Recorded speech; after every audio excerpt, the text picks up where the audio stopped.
This is Infection, the survival podcast recorded live on Tuesday, October 6th, 2020, episode 299.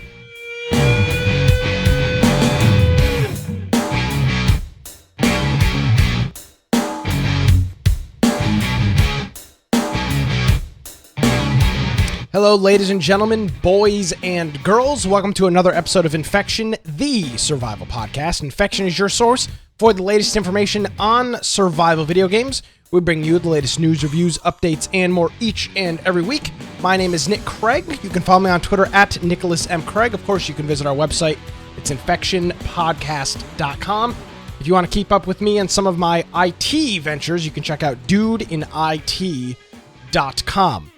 Joining me, as he has done for the last 299 weeks, minus a couple hurricanes, Brian with an I, yes, Aldrich. Hello, Brian. How are you? Hello, I'm doing wonderfully. And of course, if you want to find me, you can find me at Brian Aldrich on Parler. Also, you can go to my blog, biteoftech.com.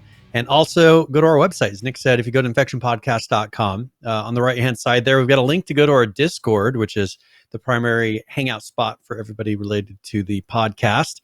In there, we've got a news channel. If you want to submit news, maybe a game that you don't think we're covering that we should be covering, or perhaps articles, information that comes out that week, just make sure you post it in that channel and it gets reviewed before the show. And if it's something that fits, we'll put it in there. Also, we get our Steam group. We get a notification. We happen to be sitting at your computer and the notification pops up. We're getting ready to start a live show, so you can jump in and join us, participate in chat. You can enter the game giveaway, and it's just a lot of fun for that, and it helps us. Also, we've got our various video forms of the podcast. So if you want to watch live or watch video after the fact, you can do that through Twitch, through YouTube, through BitChute, and DLive. Also, we have our podcast extras that Judd manages, and that has pre and post show content on there. And then we have our audio only forms. So if you want to listen to it either on maybe a mobile device or a desktop app, or maybe even a web-based app, you can do that through the podcast. And there we have links for those things at the lower right. And those are all things that are recorded and then uploaded after the fact. So you can't watch live through those. If you want to follow along with one of the recorded versions, you can follow along the episodes. And this will be episode 299. We have a link to the video, the audio only form, and then all the links and things that we reference throughout the show are there. So you're more than welcome to go through and click on those and maybe watch a video or check out an article as we're talking about it. And then if you want to support us financially, first of all, we have our Prime Gaming subs, and those are, you'll see little notifications come up for those. Those add up throughout the year. I mean, we've got people that have for 30-something months have been giving us their Prime subs, and we're very thankful for that. Also, if you want to purchase things, we got holiday seasons and Black Friday and everything else coming up in the next couple months.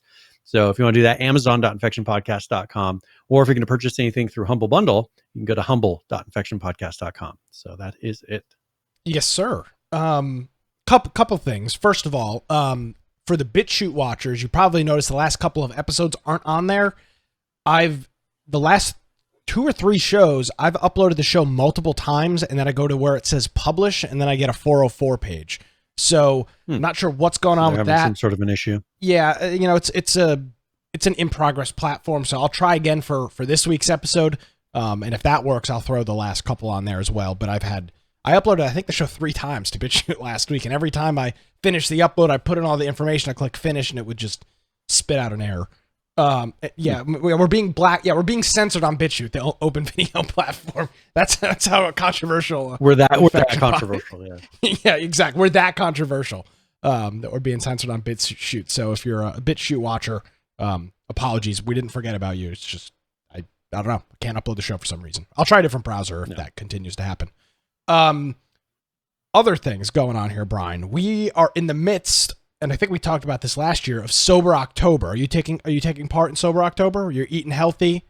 You're not. Yeah, I mean, I'm doing that anyways. So, all right. I live it year round, so we're good. Well, that's good. But you gotta crack down a little bit extra. But going to the gym, that's something that I'm going to start doing for Sober October. So I'm going to be amping it up a little bit. Yeah. So I've taken place. This weekend was a struggle. I had some friends visit from out of town that I haven't seen in a couple months. and everybody was over here. We were playing, we played Secret Hitler and Cards Against Humanity. Everybody was drinking, and I was sitting there like a jackass with my coffee, just everybody drinking my alcohol I paid for at my house that I also pay for. So, but yeah, well, you could charge a door fee. I mean, you could, yeah, have a cover to come in. Yeah, you got a cover. You cover to come into your house. Yeah, like if I'm not drinking, you're paying. That's how it goes. So we're in the middle of that, and if you're interested, so the whole Sober October thing. First start. Yeah, sorry, I'm bitching him. Yeah, I mean, it's my show. If I want to bitch, I will. That's how we started this whole thing. I mean, what are we talking about? Yeah, I mean, where have you been for 5+ years? But if you're interested in the Sober October thing, it's not all that serious. But there's a group in our Discord or a channel in our Discord that is private because there's pictures being posted of people, and it's not necessarily something we want everybody to see. Ping either Brian or myself on Discord, and you can jump in there. Feel free to participate as much or as little as you want.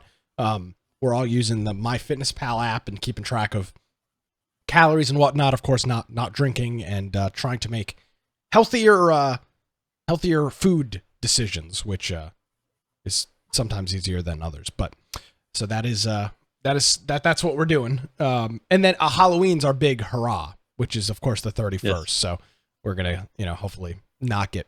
So what are you doing anything special for Halloween? Oh, I'm having. As far as you got your house now, I'm having a banger of a party.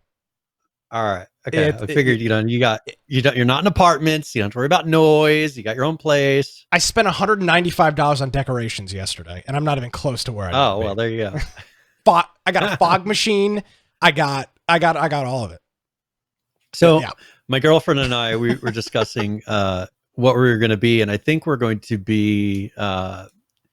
The Tiger guy, the Tiger King and Carol Baskin. Tiger King, yeah, and then she's gonna be a tiger. So, I see. Are you gonna Yeah. Are you gonna bring her out back and shoot her like he did?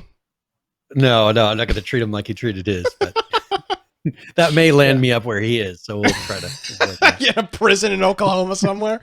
Yeah. So that'd be great if I got arrested wearing that outfit, and then I'm on the local arrest report in Tiger King outfit. That would be horrible. Yeah. So yeah, I'm having a big party for Halloween. I bought a 5-gallon container with a spout on it. We're gonna make some jungle juice. It's gonna be gonna be a time. I'll tell you that. Good. Hopefully nobody has to go to the hospital. Just remember, you're responsible now. You're the no, I'm not. I'll just shut house. my garage door and go and lay in my bed, and never it's somebody else's problem to deal with. I don't have to deal with anything. That'd be the perfect party. Yeah. You're just like whatever. Yeah, too drunk. All right, see you later. Get home safe. Shut all the lights off. Yeah, not my problem. You have your own what's those rooms that people hide in? Like a safe room. Yeah, you'll have a safe room where it's like when you're just tired of everybody, it's like a closet. You got a indoor, you got a lock that locks from the inside. You're like, all right, bye guys. Yeah, lock myself in my own. Yeah, panic room. Yeah. The PH just hit us up with the 14-month rescribe. Says PSA, don't take Nick's candy from Nick's haunted house on Halloween. Yeah. Well, the one thing. So while we're talking about this, of course, this is the Halloween podcast. So, obviously, Brian, you've had I don't know, you live in an area, I don't know what your climate's like. This time of the year, though, it's beautiful out. Like the low is like 60 or 65. The highs are in the upper 70s. So it's fall. It's fall, but it's nice enough to be outside. And because I would assume a lot of kids, I'm in a big subdivision here. So I presume, especially with kids being locked in their houses for the last 8 months, that Halloween is just going to be like a powder keg of kids trying to get out and get candy and whatnot. So I'm going to have my party in my garage and out front in the driveway so kids can still come up and get candy. Mm-hmm. 'Cause I know a lot of people when they have parties, they just put a bullet. That shit's lame. So yeah, I'm going to be the Clint Eastwood from those 60s spaghetti westerns. I got the whole getup. I got the cowboy hat. So what do you think? Cigar. I got the gun. Yeah, I'm ready to go. Nice. So with people, how do you think people are going to treat Halloween this year with COVID? I mean, that's fine. They can do whatever the hell they want. They want to come. Do you think it's going to be like normal as always, no, or do you think there's going to be less kids? If their parents are brainwashed by the media, they'll probably stay home and their kids will hate them, which they deserve. If they're realistic individuals, they'll say, oh, okay, going into somebody's house and getting some candy is probably not the worst thing in the world. So since you're not eating the wrapper of the candy, you're probably fine. Yeah. So, I mean, well, one thing that I guess if they're so concerned, how long is it that COVID supposedly sticks around? It's like 3 days? Is it? I don't know. I read a report yesterday. Different numbers. I mean, if you want to talk about it, Brian, I read a report yesterday, and take this report for what it's worth. The CDC revises again. Now says COVID-19 is only sometimes airborne. So who the hell knows at this point? I don't know anything. Because I was trying to figure out. Well, you could tell the kids you can't touch the candy for 3 days. Make them wear gloves, picking it up or whatever, and then put it in a bag, set it aside for 3 days. Supposedly it's dead, but it's probably next week they'll put out a notice saying, and it lasts 3 months, in a bag, closed bag. So I'll tell you what. If anybody's in southeastern North Carolina, hit me up. I'll have plenty of candy. Everybody can trick or treat. We're gonna have a little bonfire out front, so in case it's a little chilly, people can warm up next to that. Some drinks, some festivities, some things, since we won't have to be sober. It'll be great. So yeah, Halloween, check it out. Not live streamed. All right. Yeah. So, and it's on a Saturday night, which is freaking awesome. Yeah, and that I don't know how often that happens, but a lot of times it sucks when it's on a Thursday or it's on Tuesday. Yeah, specifically for us especially. Yeah. All right, PH. I'm not giving people weird candy. Jesus. Disavow. I disavow this. This is not Colorado or Seattle. We don't pull. I don't think that's where he was going. I do want to point out a comment I saw in a YouTube video. Or not a YouTube video, one of our YouTube videos. One of our viewers, Andrew, said, Survive the Nights looks good, which we talked about last week, their big update. The only thing stopping me from pulling the trigger is no third-person perspective. Now, I've never been... Which I think is odd. Yeah, that seems like a relatively easy thing to build into the game, and that sucks that people... there are people that really are first or third-person exclusive a majority of the time, and it sucks that the game doesn't have that. What's the deal? I can understand in a game like Call of Duty where you just want everybody to have the same perspective because it's very tight spaces and you don't want people peeking corners because you're trying to get a competitive edge in that type of an arena because that's more of an arena. But in an open world game, personally, I prefer third person perspective for everything because I like to be able to look around. I'm looking at the landscape. I don't like the closed in feel. JD points out 7 Days to Die has no third person, which is a good point. With that, it's something we've just accepted. But I think personally, the characters, since it's a multiplayer game, you can see other characters in the game. You know that they have all of the animations and everything made. It just comes down to the actual camera. For people that don't know, in games like this, the only real difference between a third person's perspective and the other, single person, is that the camera is moved back.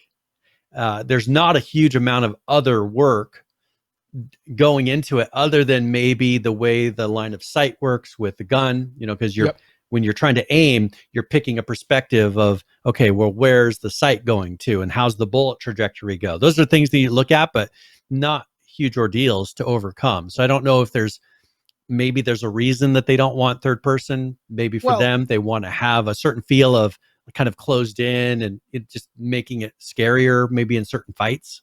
But I personally prefer it. Joshua points out, who is one of the developers behind XERA, that third person is relatively hard if all of your animations are made for first person. So I understand that. And I think, Brian, one of the big things with third person is that it gives you an advantage in corner peeking is obviously a lot easier to do in third person. I remember that was a big thing in H1Z1. There was a significant advantage to playing third person because your field of view is so much larger. And again, in a game like Call of Duty, I understand it. In a game like Survive the Nights, I'm not sure. It's not an FPS, right? And I don't think that the advantage is all that useful. in some regards. And it probably does come down to what Josh is saying. Something, the animations are probably all in first person, but it seems like to me that now that Survive the Nights is 1.0 out of early access, that this would be the time to say, okay, we got the game to a good, stable playing ground. This is the time that we can do things like third person and music and all all the other things that we saw with Ark over the past 3 or 4 years since they've been out of alpha. So hopefully it's on the roadmap. I don't see a reason for there not to be third person in a game like Survive the Nights. The tough part that in a single player game, a lot of times when you have only a first person perspective, they will only animate the arms. You'll see the character and the character cuts off at the shoulder and there's no body, or there's parts of the body missing, and maybe you see the legs so that when you look down, the legs are there, the arms are there, but the rest of the stuff is not on the character. But being that they're a multi-player game and other people are seeing the character running around and doing all these perspectives, all that animation is there. The tough part is when they do a first person and they create all these specific animations that are in the first person only perspective, and then you're turning around and saying, oh, I also want to do third person. Well, a lot of times if you're splitting those up, you're having to dual make the animations. You're having to make it to where if you got all your animations in the first person mode, then you're having to put them on a character and make sure that they still look correct when you have a body on them. But because other people are seeing these animations, I'm pretty sure that work's already done. So I would think that it wouldn't be that hard of a thing for them to do in the current state. They may have things that the local players seeing that the third person people, the outside people aren't seeing, maybe little details and animations. That could be a difference. Yeah, and that's the thing is it's not impossible to do. It's just time consuming, and I would make the argument on their behalf, on their side, when you've got a game that is not complete, when you've got a game that is, and I'm not saying the game was rampant with bugs, but typically in early access, your game is rampant with bugs, it's got core features that it's missing. I would make the argument, Brian, that I would rather have the team working on those core features and bugs than a second vantage point. Now, I know for some players, in this case, Andrew, he doesn't like playing first person, and that sucks. Hopefully, they'll add that stuff in soon, but I would say for the overall state of the game, it's probably something that I'm okay with getting put on the back burner till you're at a stable enough point, which I assume and hope that they are at that place now. Or they may get to a point where they can test it, have some people play in the two different modes, see if they can tell if people enjoy one or the other more, because you may find that the style of the game and the way that they have the buildings and creating the traps and all that may work better in a first person. It may feel better. It may feel more spooky, and they may capture the feeling that they're trying to do in more of a first person perspective. So I just because I prefer it doesn't mean it's the best. There are games that are better as a first person game. You kind of have to trust them that they've thought about it, maybe even tried playing it in third person and said, hey, I think, first person is more fun, because it could be. I mean, I'm not going to push my preference on everybody if this is what the developer thinks is actually a better way to play it too. Yeah. So, if you want to give us your feedback on something, YouTube comments are a great way to do that. I check those pretty regularly, and from time to time, we'll bring one up on the program if it's relevant. So thank you, Andrew, for watching. We appreciate it, and hopefully they'll add. And if anybody from the Survive the Nights team is listening to this, you've got players that want to play the game, just they prefer to play in third person. So something to keep on the back burner there. Let's continue with the saga of Epic v Apple, or Apple v Epic, depending on how you like to look at this, Brian. There's kind of a big article this week. Both companies actually agreeing on something, right?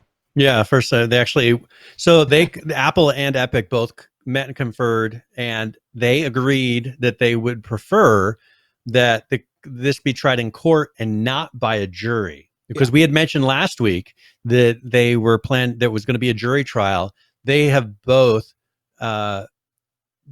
talked together, and with Epic's consent, Apple withdrew its demand for a jury trial. So I would assume that they would be more concerned with this becoming for maybe one of either company trying to get a jury to be swayed by, oh, but would you really want this? Sure, regardless of what the law says, would you want it this way? And that could bite both of them, if the jury just happens to get the wrong perspective. So I think both of them feel like the law is on their side for whatever reason, or that maybe a change in law is deserving. And so I think that for this, it's a good sign. They both want the law, but I think each of them view the law differently, or view what is right differently, which it's very common nowadays. We see that daily.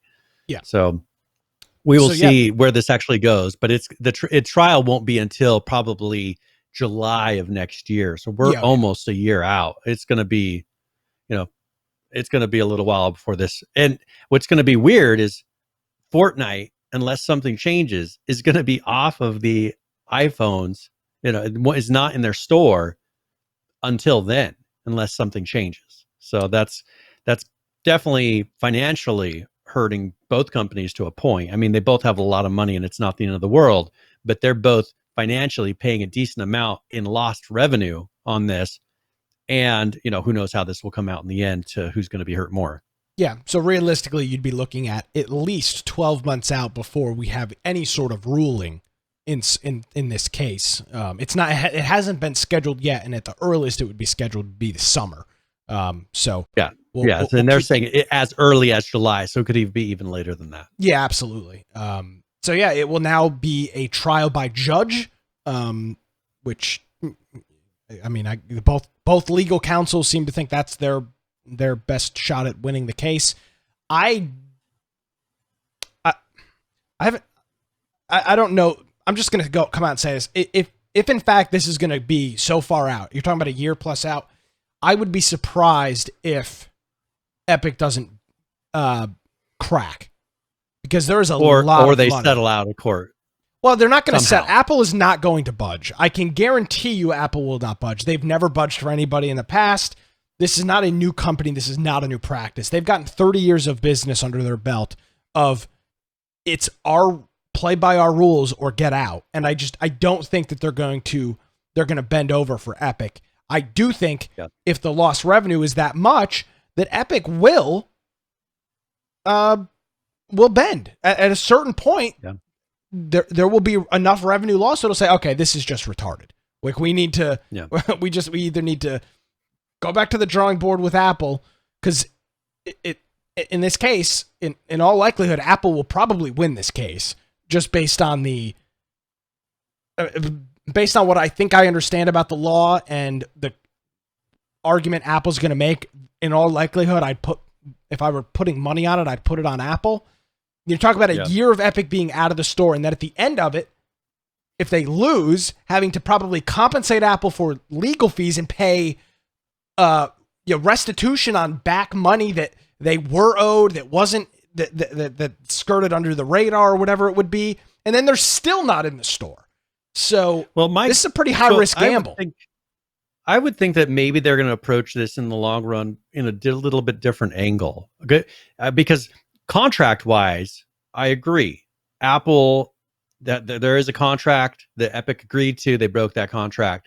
I think during the course of this, where I think Epic might change course, is they might go more for we don't believe that they should be able to lock down their ecosystem so much, because this is kind of a device that it has a monopoly, yet they lock down and make it very difficult to use anything other than their store. I think that is possibly the path that would be even easier legal-wise than trying to go after their contract, because the contract is signed.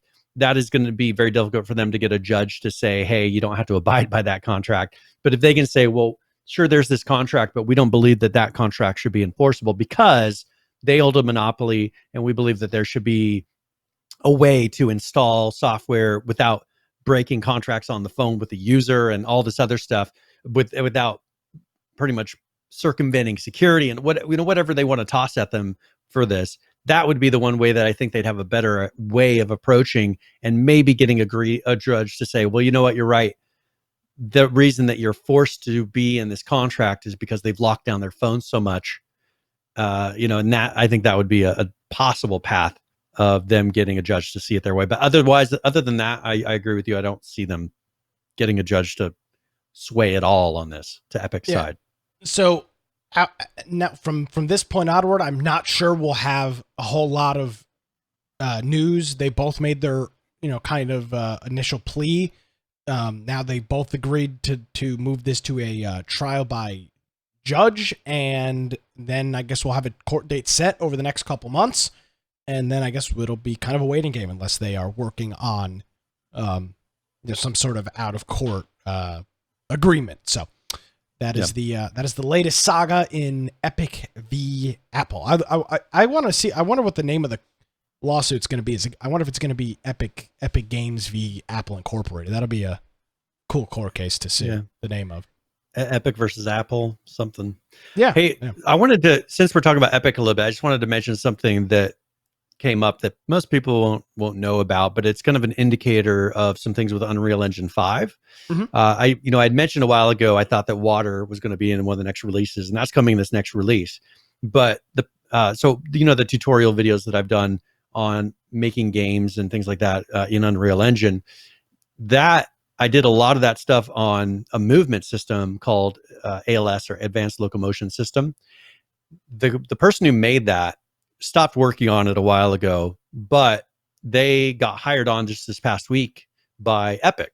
And he is now working on the movement system that's going to be incorporated into Unreal Engine 5.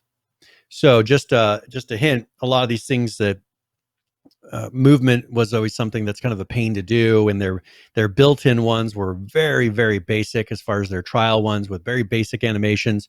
And so it'll be interesting to see if they start including better movement, which would be a definite leg forward for a lot of the people that are creating video games from scratch to be able to get a movement system. I mean, it'll pretty much be that. Was that Raw? Was that our role-playing simulator that they showed? It'll pretty much be that out of the box for the game instead of the one that they purchased and showed on their demo. How will I want my money back on Raw now? I know. Shafted. But that just kind of something interesting that maybe people that are into game development, but I see them. I already did my prediction. I think that they're going to start implementing a lot more character things like hair, realistic looking characters. And I think they're also going to do movement to make it to where you can start out with a very basic game out of the box with their trials, with their sample content, and then build on it from there. So just a little heads up. Yes, sir. Speaking of development, Brian, it does appear that we will see no more delays in the launch of Cyberpunk 2077. They tweeted yesterday that the game has gone gold, which refers to the process of having the final image to press onto a CD. Well, not press, not a final, but that they load onto a CD. And the ones that they push to Microsoft and the Sony, the companies that are going to be doing this, because Sony or PlayStation and Xbox, they have to go through and do a bunch of process to verify and to make sure that it meets all their standards. There's no obvious bugs and major things in their checklist. And then once they've passed that, that's when they give them gold. So that means that all those things have been checked by both those companies, and the client has been verified as okay to go forward. There will be, like every other game, I presume, a large day one. I'm sure 50 gigabyte day one patch like usual. Yeah. So the gold, there will not a lot, because they don't want to create a game breaking issue between now and the, middle November. But there will be things that they will adjust and modify. But as of now, the release date of November 19th, which is what? What day of the week is that? That's a Thursday. that appears to be on record. So we're little more than a month out from that, but it is now gold, and I think it is safe to say that there will probably be no more major delays in the. I mean, I'd be release surprised of that. if they somehow magically pulled out a delay, unless there was something on their back. I mean, they're not doing multiplayer yet, so I can't imagine what in the world they could possibly do to mess it up. Now, one thing here that I'm not hesitant to show, because the image source, it found its way online. There, the physical map of the Night City was leaked. Now, this will be and by the way, this is one of the reasons you buy physical copies of games. I'll say this for the record. Mm-hmm. They include maps and little trinkets and whatnot in some of the base games. Like I know GTA 5, I've got the map of GTA 5. They included it in the game. One of the 9 copies I own. But here is the Night City map that presumably will be in some boxed versions of this game across Xbox and PlayStation. Now, I'm looking at some of this. I'm trying to get perspective of like size and comparison. Well, that's the thing is, if this now you look at this and you go, "Wow, this map isn't that big," and then you realize that this is a city, so your population density is off the chain. I mean, this isn't the highest resolution image in the world. This is somebody's cell phone snapshot. It's been probably re-uploaded to the internet 700 times since.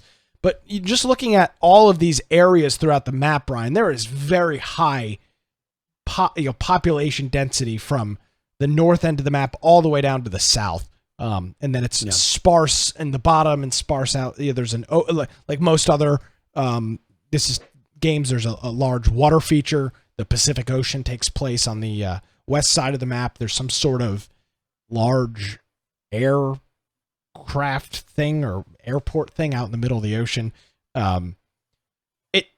It's going to be smaller. I find odd is all that stuff in the lower left. Like it looks like a bunch of buildings, but it's just so uniform. It just seems like a lot of looks like solar panels to me. Yeah, it just seems like a lot of dead space. Either solar panels or buildings lined up. Yeah, which it's odd that they would take up so much space just for that. Well, they will expand, of course. There will be expansions, so they could ideally expand. It'd be nice, if they kind of kept area, or they wanted space between the major city and those. So that's like a good way to keep a bunch of dead area and actually have it filled with stuff, a bunch of the same stuff, because you'll be able to repeat a lot of those assets for solar panels. So the map looks huge. In terms of, the map itself doesn't look huge, but it is so densely populated. There is hardly any free space between like West Wind Estates and Northside Industrial District. It's all very, very tightly packed areas. So that's pretty neat. It's cool to kind of see what we're going to be looking at here. Water, Brian, definitely appears to be a large part of it. The big major city is sitting right on the coast, so you can presume that similar to GTA 5, boats and yacht heists and stealing tankers and all that stuff will be a feature of this game, presumably. Which is cool. So the Night City, we've now got a leak of what the Night City is going to look like. Cool. Well, yeah, I figured that was worth checking out for people that are interested, because that's one thing that's been really a mystery up until this point.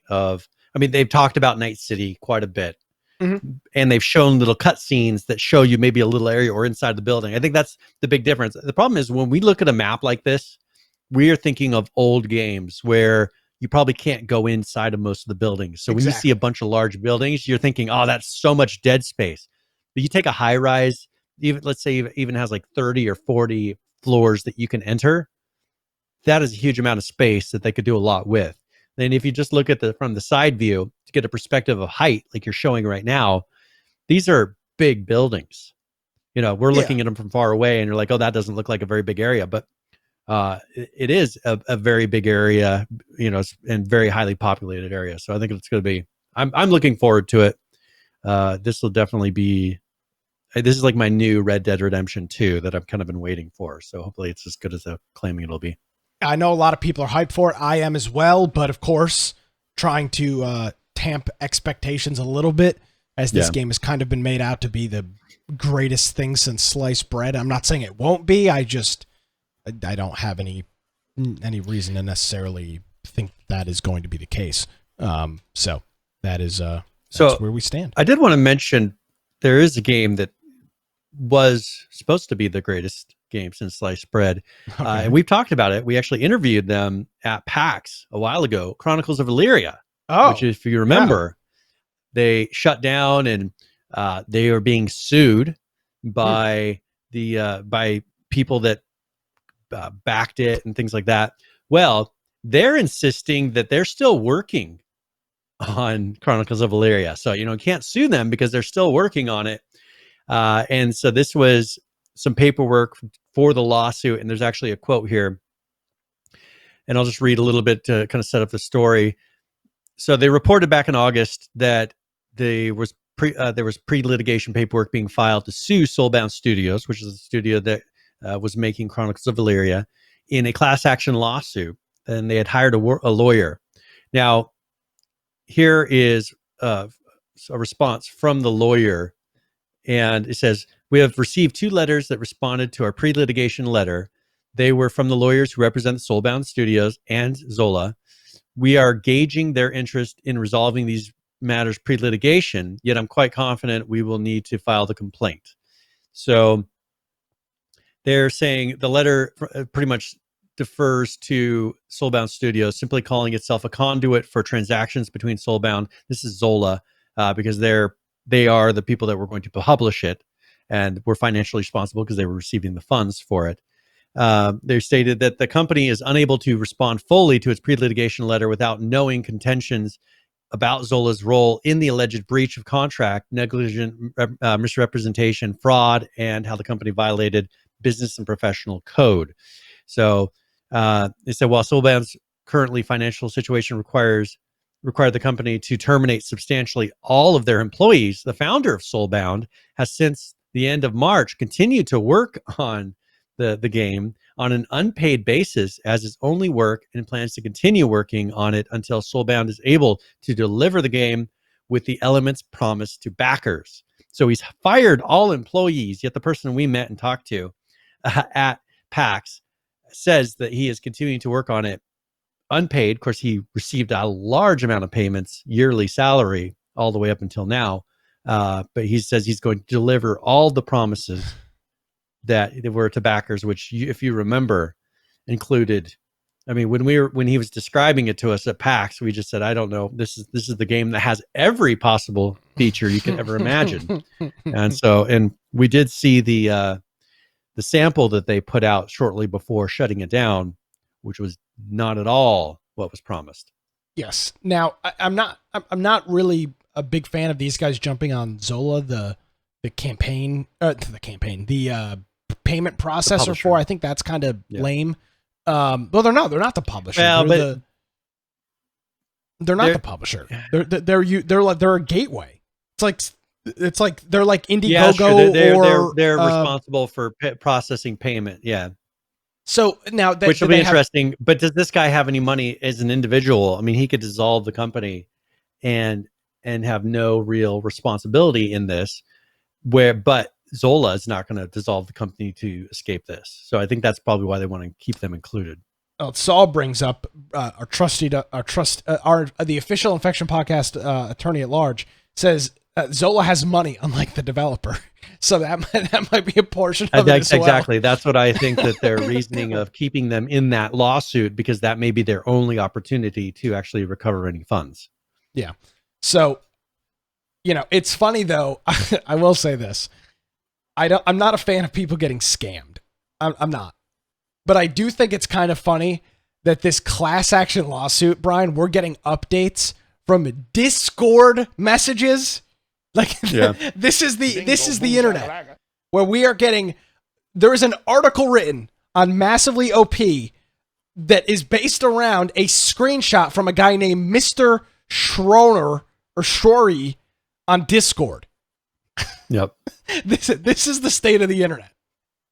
One of the people commenting on the article, they said, give him 10 to 15 years to work on it in a tiny single room with a toilet and maybe an assistant called Bubba. So they're pretty much saying he could have it, give him all the time he needs to work on this game, because it'll probably take him 10 or 15 years to even come close to the feature set that he promised by himself. So we'll see what happens.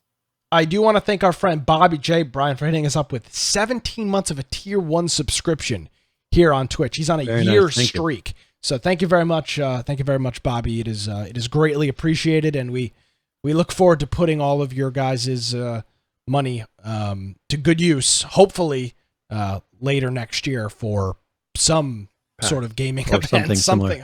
Yeah. So hopefully somebody's got the balls. I mean, who knows? Maybe if Seattle's still around by then, we'll see. Well, maybe we'll start the Infection Podcast game show. If everything else will be canceled, we'll do our own show. The hell with it. I mean, seriously, we'll do it in your backyard. Thing. You got room, right? Yeah, we'll we'll go. Yeah, we could do it there. Have a couple drinks at the end of the show. So another one, very much, Bobby. We have a little bit more news on Tencent. Tencent has purchased another major stake in additional developers. Who? So the developers that made the game called GTFO. Okay. They have purchased a majority share in them. So that the company's name is 10 Chambers, but people probably know it by the game itself. So they have purchased another studio. So yeah, so GTFO. I'm going to post a link here because I have a link to all of the companies that Tencent has money in, and people may find that interest. I'll put it in our show notes. It's just like called others, and then people can go read some of those and see if people ever want to know how many hands they have in all these different companies. There's quite a few. We talked about GTFO late last year when it first came out. It's a Left 4 Dead. It's a more hardcore Left 4 Dead survival horror shoot 'em up. And say what you want about it, Brian. It's been out since December 9th of last year. It's got almost 13,000 reviews on Steam. 89% of them are positive. So it's a little pricey for a game. It's $35.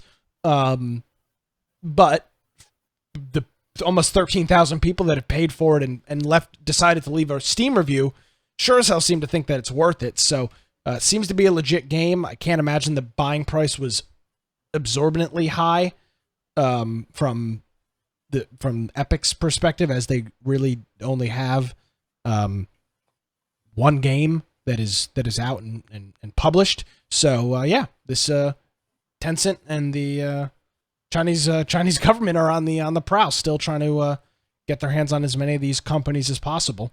And we'll have to see how this works out after the election. But a lot of people don't realize, like, for instance, Epic Games, they own 40% of them. Now, if they don't have a majority share, I'm sure they would love to get that an extra 10% if it ever becomes available. They could try. But even like Bluehole, who makes PUBG, they have an 11.5%, 5% in Ubisoft, 5% in Activision, 80% in Path of Exile, 84.3% in Supercell, which makes a lot of very popular mobile games and makes a lot of money from those. They have 9% in Frontier, which makes Elite Dangerous, Planet Zoo, things like that. They own 5% of Paradox, which makes a lot of those style of games that Saul loves playing. Funcom, they own 29%, which is the most recent one that we've reported on. And then they have an undisclosed amount in Discord even, which they don't say how much of Discord they own, but they own a portion of Discord as well. Oh, yes. The bastions of truth, the Discords. Yes. So that's another, it's just crazy. But I'm sure they're going to keep adding to that. Okay. By the way, I wasn't going to bring it up, but I feel like I don't have a choice. We talked about we mentioned an article here earlier that came from IGN. Why does the IGN logo have a huge button next to it that says vote? Because all these are now political blogs, not gaming blogs. I don't understand. So, okay, can I tell you why? My perspective? I mean, I think I'm they've sure, all but I found don't out get it. that you can get people worked up and sharing links about politics in games more than you can get them worked up about the actual game itself. Because how can you get people freaked out and either yelling about a game or posting articles and putting it on Twitter, putting it on all these different sites? You can do that by because what's the most divisive thing in our country right now? Definitely politics. There's no other thing. It used to be religion. It used to be other things. That has gone away to where politics has become the primary divisive thing in our country, and it gets people worked up. And if you can get them worked up over politics, for them, they make more money. That's why the news organizations no longer report news. They get people worked up because it gets links shared and they make more money. It doesn't matter if it's true or not. As long as they can get people clicking links, sharing things so they can get ad revenue. And plus a lot of these companies are partially owned by China, which, they have a vested interest in that as well. And it's not even that, Brian. It's not even IGN. I was thinking about too, is I went to Walmart this after work to get some stuff for dinner. And I walked by the frozen food section because it's right when you walk in. And there was a sticker on the frozen food that said, vote. Who the hell doesn't know that there's an election coming up? I mean, Walmart is very highly tied to another country as well. They're very into this vote. I'm very, I don't know, even as the Who put it, the deaf dumb blind kid who played pinball, even he knows that there's an election coming up. I mean, how could you not? And I'm just, we're involved. I've never seen this before. I've never seen this before. They're trying to reach the people that are not involved in politics. How you're going to tell me that they actually think about it? You're going to tell me somebody going to IGN? There's a lot of people that are not. Maybe you're right. I don't know. There's a lot of people that are just not, that politics is just not something they're involved in whatsoever. And they're trying to get those people to do something. I guess. I don't know. I think there's a lot of money. Okay, so take a look talking politics for a second. There's been more money than ever before dumped into one political party just recently. It's just been dumped into that. It's coming from a lot of different places, but there's a lot of vested interest in this election, especially with China. I think China's dumping through various companies and everything else, dumping a lot of money into this election. Yeah. Because there's a lot of things that could go very wrong for them if the election goes a certain way. And they know and it's not like it's not a subtle thing on IGN's website. It is literally bigger than their logo. I mean, it's like I'm sorry. I had to. It's frustrating. That's all. No, it's not even frustrating. It's just annoying. It's annoying. Get it out of my damn face. I already know to vote. There's ads on TV. There's ads on the radio. I put out escapism is no longer possible with games anymore. They bring politics to your games, which used to be the thing that you were escaping, and it's like you can't even get away with it anymore. It's mixed in everywhere. 28 days. Brian, that's all I have to say to you. After this year, we'll have 3 years of minimal political in our games and on these websites for a little while. Well, probably not minimal, but less than now for sure. And then we'll have a little bit of a break, and then in 3 years we'll have it all back again, full bore. Yep, 28 days. That's all I have to say. All right, let's talk about Sea of Thieves here for a minute. No update. I think we showed an update video last week, or maybe it was the week before. Where they had the cats and the dogs and yes, I remember that, the cats and the dogs. But there are the company that publishes Sea of Thieves is Rare. They punish a streamer after. Hold on, maybe I'm reading this incorrectly. So they banned a handful of accounts, and these streamers that they banned lashed out at the couple and led to increasing harassment of them. So these people, there's some streamers that said, and they did it in a twit longer. They said, they detailed a half a year of misogynistic and and harassment that has been directed their way by another Sea of Thieves streamer and his community, and then as well as Rare's lack of reaction to the bullying. So Rare banned a handful of accounts, which prompted more Sea of Thieves streamers to lash out at the couple and led to an increasing harassment of them, as well as doxing and threatening phone calls made to the couple and their employer. So this is something, and you can, there's a twit longer, which is 4 or 5 pages of them typing about this. So this is something, it says, after Rocco's creators were stripped of their partnership, a handful of other partners, members left in protest, including, they list some these various streamers. We have already implemented changes within the partner program to ensure that our creator community remains a positive and welcoming space, which means they put it in a clause that you're not allowed to bash other creators, right? I'm sure that's what that means. Welcoming space, and we will work closely with our partners to ensure it remains so, is what Rare told the site. So this is something where I always get nervous when they say misogynistic, because that indicates to me, it makes me think that they're not serious. Now, if you could tell me they were saying something that was, give me specifics. When you say misogynistic, you're you're really stepping out on that one. Yeah. So I'm just saying, like, it just, but the thing is, they said they started receiving a message which were sexually violent comments. It's kind of hard to say, when they don't give an exact example. So what it looks like, but they said here, okay. So they said things like, I'm going to say the word cucked by the game. Is that, this is standard gamer talk. I mean, gamer talk. Oh, Brian. Okay. Standard gamer talk is a whole nother thing. There's plenty of gamer words. So they said things like effing losers, effing idiots. They're calling them non-players. Those are the hurtful words. This is the everyday conversation in gaming. I mean, have you played sports ever? I don't know. That's what made me nervous, is when they say, when they use the keywords, those words that you just throw out whenever you want to say somebody's saying something against you and not being specific enough. That's what worries me, because these things that I'm seeing weren't very targeted attacks. These are just common terms that you say to a person, not me, but Nick would say to a person in a video game with no thought. It's like, you don't actually hate that person. You may hate them for temporary moments, but you don't know who that person is. You don't really hate that person. You don't care any specifics of whether they're a male or female or what race they are or anything else. What you're saying to them is you hate that person in the game for a moment. The character, not the person. Are you defending gamer words right now?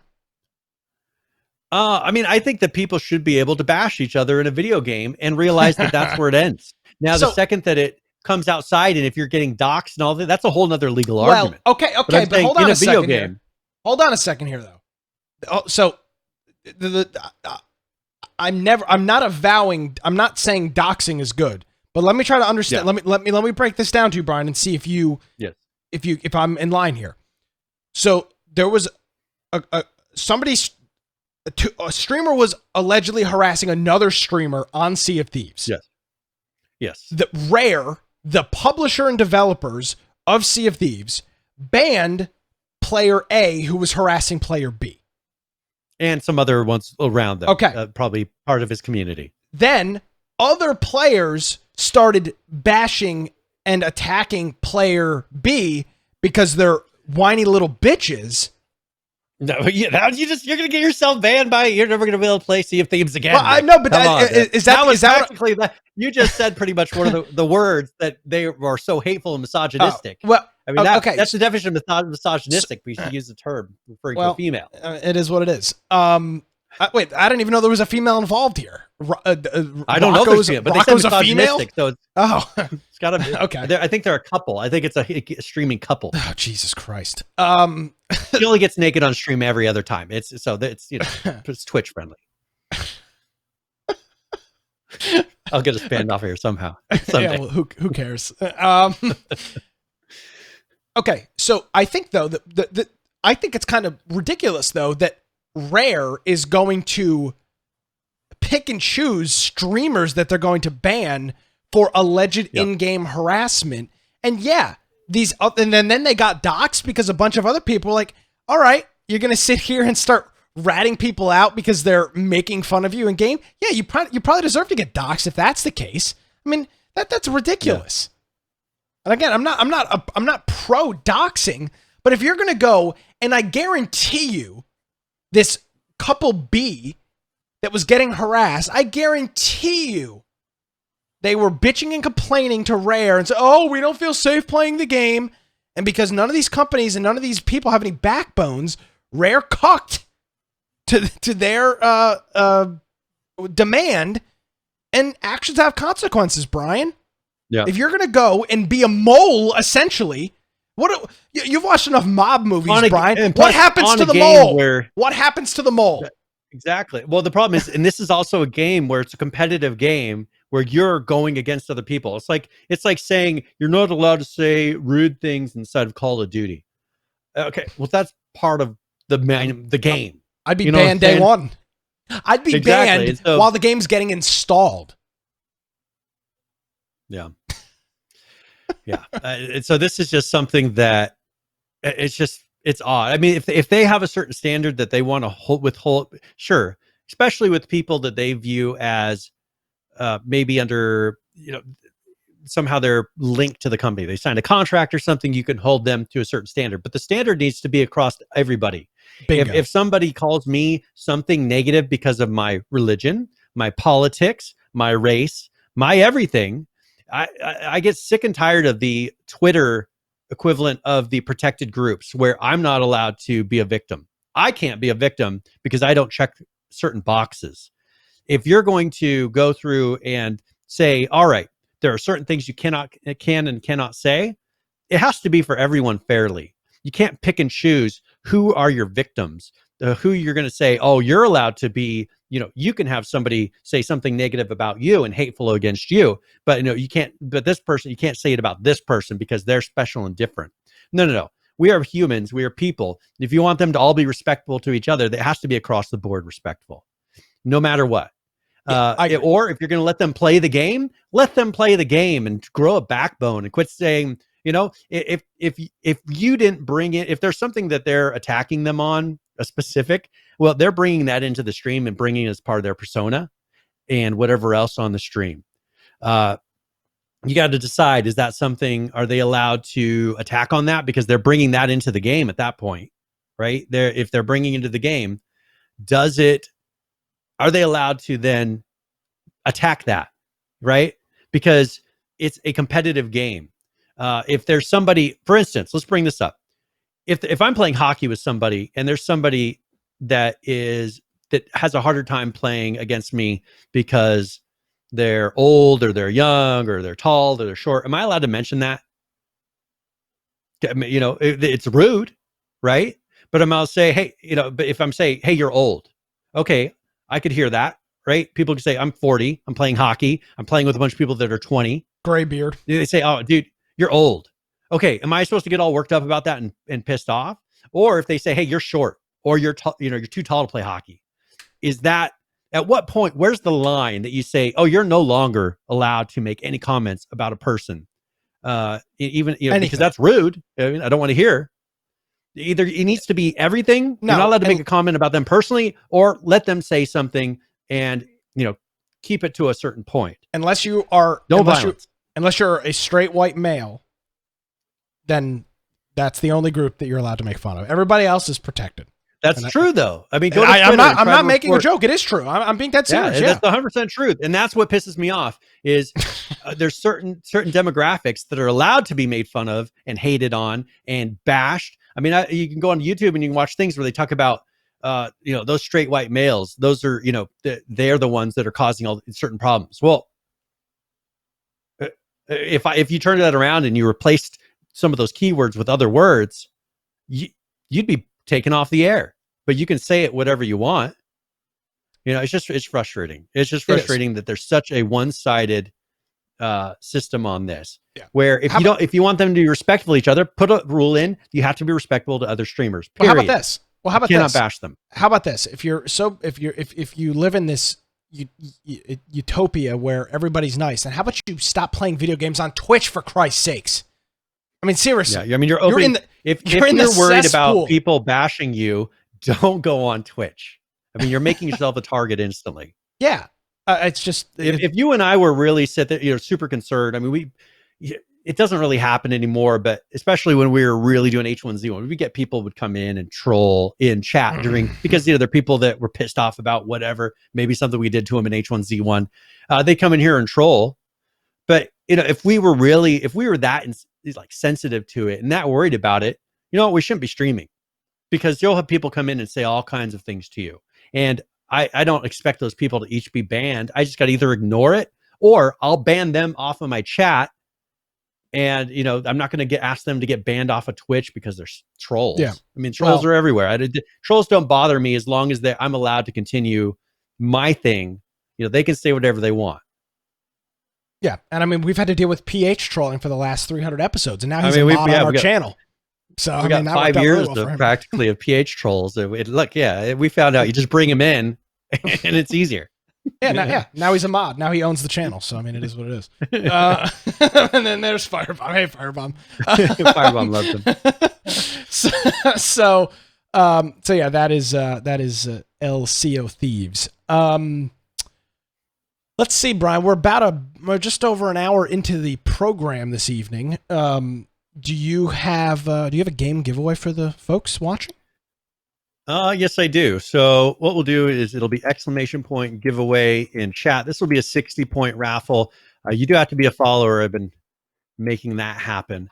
But we are going to be giving away a copy of Here Where We Were Here Together. And I figured that was like a little nice Neil Breen almost style sound, but it actually is We Are Here Now or something.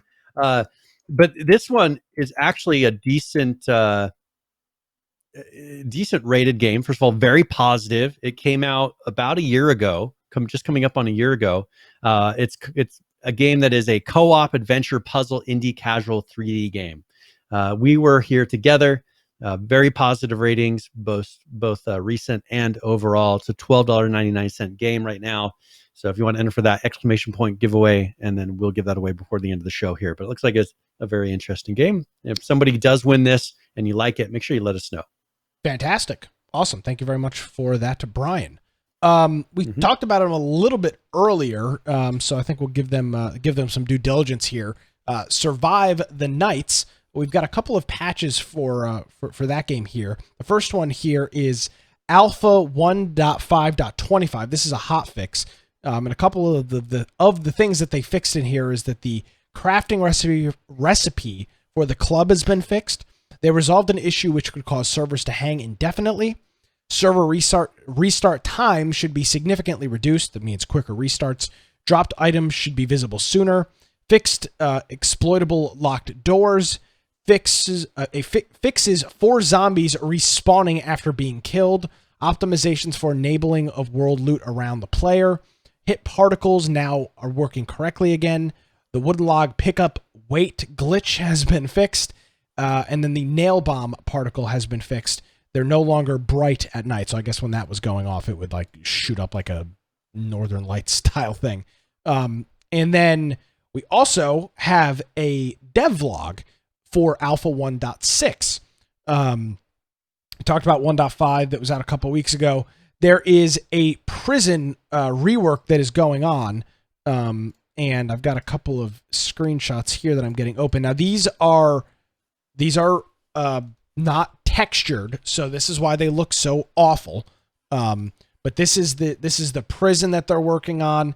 You can see a couple of the screenshots for that. This is the interior of the prison. This is the rooftop. This is the corridors of the prison. You can see that in there. It's like a Alcatraz style thing where there's an island with a bridge. Here is some of the waterfront on it. You can see the drawbridge over there in the corner with some spikes below it. You can see it there again. There's a little post on both sides. Presumably that bridge is going to be able to open and close. And then finally there appears to be some sort of escape gate or some sort of water running under the prison on there. So that's that was some way to get in, perhaps. Yep. So that's one of the big things that they're working on. And that is what they're doing. They also have a merch shop. They're working with Teespring, which is not the highest quality. It's not bad stuff. But if you're a big Survive the Nights person, they've actually got pretty decent prices on t-shirts. $20 for Survive the Night t-shirts, $45 for hoodies. You get stickers and coffee mugs and some other stuff like that. So you can check that out as on their website as well. So that is Cool. that is Survive the Nights. All right. I wanted to mention really quick, there was an announcement that Payday 3 is still being worked on. Okay. Because you never know with all these different things with COVID happening, what games are actually still moving forward, what studios are still in existence. But they're going to be doing it in Unreal Engine. So I thought that was kind of interesting. I don't remember if the last one they did, or I don't remember what point, but I remember them talking about it. Maybe that was coming up to this. But yeah, this will be an Unreal Engine. I don't remember what engine. I think maybe they had previously their own internal private engine. If I remember correctly, was it Paradox? Yeah, I don't remember, don't. but they switched to Unreal Engine, which I think we're going to keep seeing this. I think we're going to keep seeing less of these custom private engines, because if you look at what Unreal and even Unity and all these other companies are able to bring to the table with an engine, there's just no comparison now to what most companies can produce in-house. Maybe having major studios like Rockstar and some of those will continue to make their own engines, but I'm not expecting to see a ton of other companies continuing to make these internal engines anymore. Yeah, that's cool. Diesel. Judd says that Payday 2 was on Diesel 2.0, Okay. which came out in I think 2001 or something like that. So, or maybe I think it released in 2013 for 2.0. Yeah. Or the game released in 2000. I don't remember when the actual engine came out, but yeah, it makes no sense for them when they haven't released a game for 7 years to turn around, have to put all that work into the engine to try to make it modern, and then turn around and release another game. They don't release games fast enough. Yes, I would. I would tend to agree that doesn't make a whole lot of sense. All right, Brian. Well, I just got some news here. Well, it's not really news, but I was just given permission to share something. Nice. We've got an exclusive here, Brian. Yes. Seen first on the Infection podcast. We've got some screenshots of, and this is something very near and dear to my heart, of the radio towers in XERA. Brian and I were sent these earlier in the week, or maybe it was over the weekend, and I was just given permission to share these. This is a world exclusive, Brian, on the Infection podcast right here. And I gave Joshua credit for this. This is the first time I've ever seen a guide tower. Now, the guys, and it's not guide like GUIDE, it's guy. It's a guy wire, GUI. This tower has got guy wires, which is what supports them and which allows them to have tension. And then you can see here, similar to a lot of other games, there is a little compound area with some electrical stuff. You can see it appears to be a hammer or a wrench or something on the ground there that's highlighted that you presumably could play with.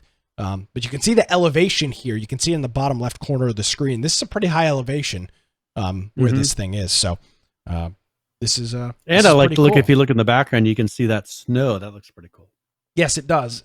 PH says, "Is the radio tower broadcasting the podcast?" We're not. I'm not going to make any promises on that. I cannot deny or confirm. But what it'll be broadcasting. Yeah, what it'll be broadcasting. Yeah, so thank you, Joshua, for sending that our way. And yeah, there it is. Radio tower coming to XERA on the new map, which we talked about a couple weeks ago. So yes, sir. All right. I think we have one more political thing to discuss. We might as well get that out of the first half of the show if we can.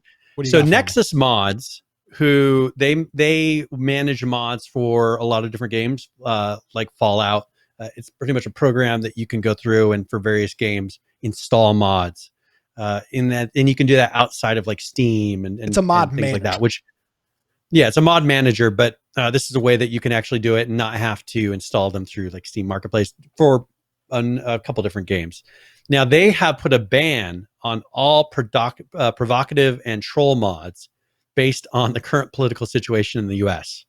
So you cannot make any mods that have anything to do with politics or that are making light of any of the stuff happening. So you won't be seeing any Donald Trump heads or anything else in here. So they have put a ban on that until after the election is done. And then so anything US political mods are no longer accepted. So keep that in mind. Well, hey, I mean, they don't want to see it. They're not picking sides or saying no political stuff whatsoever. I prefer that. That is exactly what we were just talking about. Across the board, even. Yeah. None. Rather than saying, which most companies do, you can't have ones on specific topics, the topics of their choice. That is what I do not like. I prefer them to say, hey, either none or all. Don't pick and choose your politics and then enforce that into like a company or a game. Unless that's what it is. Yeah, as my good friend SpongeBob said, Brian, all for one and one for all. Yes, exactly. All right. I do have an early event taking place here, Brian, in the game Miscreated. I'm not really sure exactly what's entailed in this, but their Halloween event is now live. It's running today, October 6th through Tuesday, November 3rd. Not like anything else is going on that day. And this is their in-game Halloween event. Now they don't have details as to what this is going to be. But they haven't put out information on it since last year. Maybe I'm going to look and see if I can find any more details, but yeah, it's it's just a screenshot. So what I'm going to do all then the details they've given. So I'm going to look at their event from last year. I'm just going to go over this. So last year they added Halloween themed items. They will spawn via Halloween bags or may be found by other means. And then their patch notes from last year are many Halloween items have been added. No spoilers. So I think similar to last year, it's they've just added a bunch of Halloween items into the game. They're not listing them all out because they want people to go throughout the world and find them. But good on, I'll say this, Brian, good on them for making this available so early instead of not doing it 3 days before Halloween when everybody's doing other things anyways. Well, not even 3 days, but like the day of Halloween, like, hey, 48-hour Halloween event. It's like, I know that. And that always drives me crazy because first of all, we do our show on Tuesday. Halloween's going to be on the weekend. We can't possibly talk about it until after it's already done because you've announced it within 24 hours of the event starting, which is what most game companies do. Yeah. I mean, the Infection Podcast is the leader in news for survival video games across the globe. And I think it's kind of ridiculous that developers don't understand that and they need to put all their announcement and put them around Tuesdays. Yeah, absolutely. Tuesdays are bust. Yeah. That's my approach. Exactly. Exactly. So Miscreated Halloween event is live. It'll be live for literally a month, which is cool. So hopefully that'll draw some people back into Miscreated and checking out some of the cool tricks and treats and whatnot that they've got in the game there. So that is Miscreated. Update is now live. Nice. All right, so let's talk a minute about Elite Dangerous. Sure. Because they did a developer live stream this past week and released a number of details about some of the upcoming changes to the Odyssey expansion. Now, first of all, we did mention last week that the current expansion is being rolled into, it's pretty much becoming free. It's being rolled into the base game. And then now they're going to be having a paid for expansion called Odyssey. And they've changing a lot of the missions and some of the way that the on ground works. And part of it is right now you would pretty much go and dock at spaceports and then through the UI pick up various quests and things like that. There wasn't anything really around NPCs. It wasn't a natural type of a feel of, all right, I came into space, some guy talked to me, gave me a quest. Now I'm going to go do this. It wasn't a very natural feel of what you would think would happen in real life. It was I go to the space station, I go to the quest list, I pick which quest I want to have.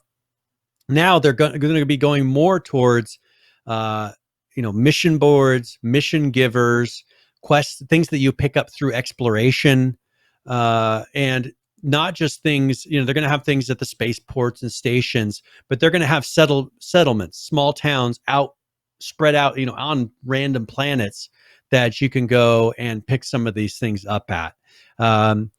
They also are going to be making changes to how armor works, the different career paths that you can do, armor that's tailored towards specific things like combat, exploration, scavenging. Because right now you have ships that are kind of tailored towards those things. But the gear, now that you're going to have characters actually walking around, and I really hope walking around your ship. I hope, because these ships are big, but you don't get to really see them. You get to move your head around the cockpit, but you don't get to see what's beyond that. And we're kind of reworking their transportation system. So we'll also have a link. I'll put a link to the whole live stream.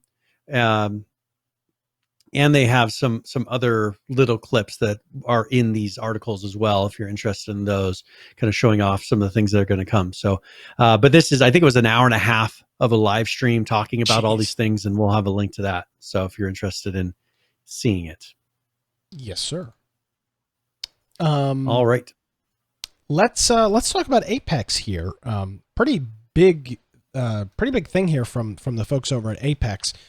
And they actually did a trailer, which you don't see very often. Yes. They a lot of times will put their patch notes out, but they don't put a lot of videos out. And this one, they actually put a trailer for this event, which is kind of cool. Yeah. Patch. So before I show the trailer, the big thing here is crossplay, which has been something that honestly I thought the game had, just because it's so prominent in. It's kind of the standard thing. Yeah, it's kind of the standard. Yeah, I haven't played it in so long. I made an assumption that they had crossplay, and in fact they don't. So that's the big thing. But we've got a short trailer here from EA, looking at a couple of the things that are taking place in this new update here for Apex Legends. This is the Rampart Shopping Network, your one-stop shop for all your fighting needs. Oi, thanks for tuning in, mates. Crossplay is here. Time to spiff it up. Lickety-split, huh? Right, first we got the Octane Tuna set. About time you put some clothes on. Don't have to look at that bloody midriff. My legs are ready to go. Partes no están incluidos. Next, the Caustic Clown set. Ain't great for birthday parties. But funerals? Ah, bloody tip-top if you ask me. Join my experiment below. Ah, what now? Oh, we got the Wraith Cat set. Hunt people down and destroy them. Just like a normal house cat. I'm quick, and I'll finish this. Well, I'm beaten, jonesing for Sheila. Had the lads put together a montage to do the rest. Take it away, underpaid editor.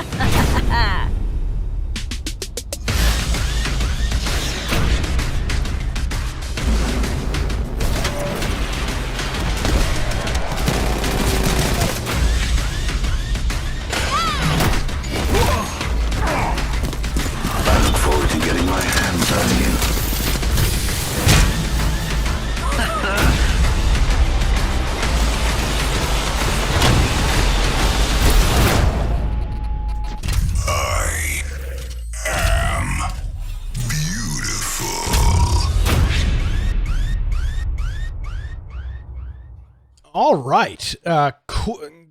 Cool video, kind of like a home shopping network style video showing off some of the cosmetics and whatnot in the game. Of course, pointing out crossplay in the beta of that. They really want people to try that out so they can collect some information here. And then then that new mode, Brian, not aftermarket. Is it called aftermarket? You're talking about Flashpoint? Yeah, Flashpoint. Yes, Then the new Flashpoint mode. Where there is shields and whatnot, kind of AOI. No healing. Yeah, they've taken away all healing on this. And it says all healing items has been removed in favor of massive zones around the map that regen both health and shields. So it's like an AOE. You go inside of one of those zones, it'll heal you, shield you, and then if you go outside of that, you aren't able to gain your health back. Yeah. So because this game does have an automatic health regen slowly. But it does have an automatic health regen, so that's pretty cool. One interesting thing about Apex I didn't realize is it's made on the Source engine, which is kind of weird. Yeah, it's made on Source, really, which you don't see very many games, modern games that haven't been out for a while, created on the Source engine. I saw that and I was like, "Huh, that's interesting." I didn't know that at all. Yeah. I mean, it doesn't look like the normal. I mean, you can see maybe some of the physics, the way certain things move. You can kind of maybe see Source in there, but it's not a game that you look at and you're like, oh, that's made on Source. Most of them you can tell when they're made on Source. Yeah, well, I'm sure we've talked about it on the show. I just didn't particularly remember that Apex is on Source. That's kind of an odd yeah, choice for them. That's a tip of the week. Or fact, a new segment, Brian. Fact of the week. We'll do fact of the week. Fact of the week. Hey, that'll be a lot easier. The tip of the week. I don't know. I just come up with a fact. Here we go. Here's a fact. Welcome. That'd be easy. Yeah. Maybe when I run out of tips, we will transition to fact of the week. After 300 episodes, we'll switch to fact of the week. Yeah. When I hit the point where we're like, I just can't think of another one. I just can't. Fact of the week. So that is Apex Legends. Yes. Keeping with the trend here, Brian, for Last Oasis, another week, another 15 to 22 second trailer of something taking place in the game. So without further ado, we'll take a look at this new trailer for Last Oasis and talk about what features are in it right after this.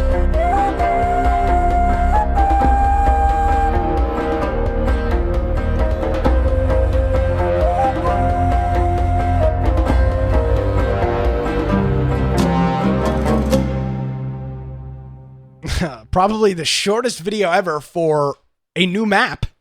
They've added a map here which has got a big volcanic feature to it. And canyons. It's a volcanion. Yeah. I mean, I'll play the video again in the background. Unfortunately, it's so moving so quick. It's hard to really see what's going on here. I'll pause it a couple times. You can see that there's some pretty significant rock features that are in there. Of course, canyon stuff. And then you saw really briefly there's some volcanic area as well.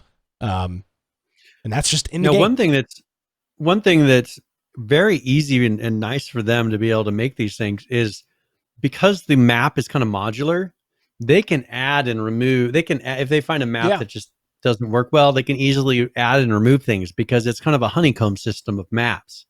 It goes through, all these are pieced together, and you move from map to map through kind of like a portal system in a way, onto different servers, kind of like what Atlas was trying to do. But they don't have to make it so seamless. You're more transitioning to a new map, and so this makes it really easy for them to either add new styles like this, and they can just roll them into the next set of iteration.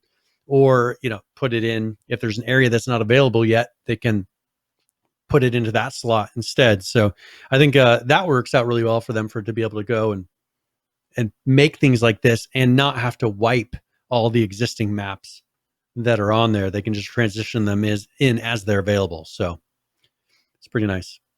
Yes, sir. So that is now in the game. If you're a Last Oasiser, you can check it out. And they are going to have a community update coming out in the next couple days, hopefully. I think it's Thursday. They'll be doing one, which will have some stuff in it. So we'll have that on the show here next week. Cool. Ring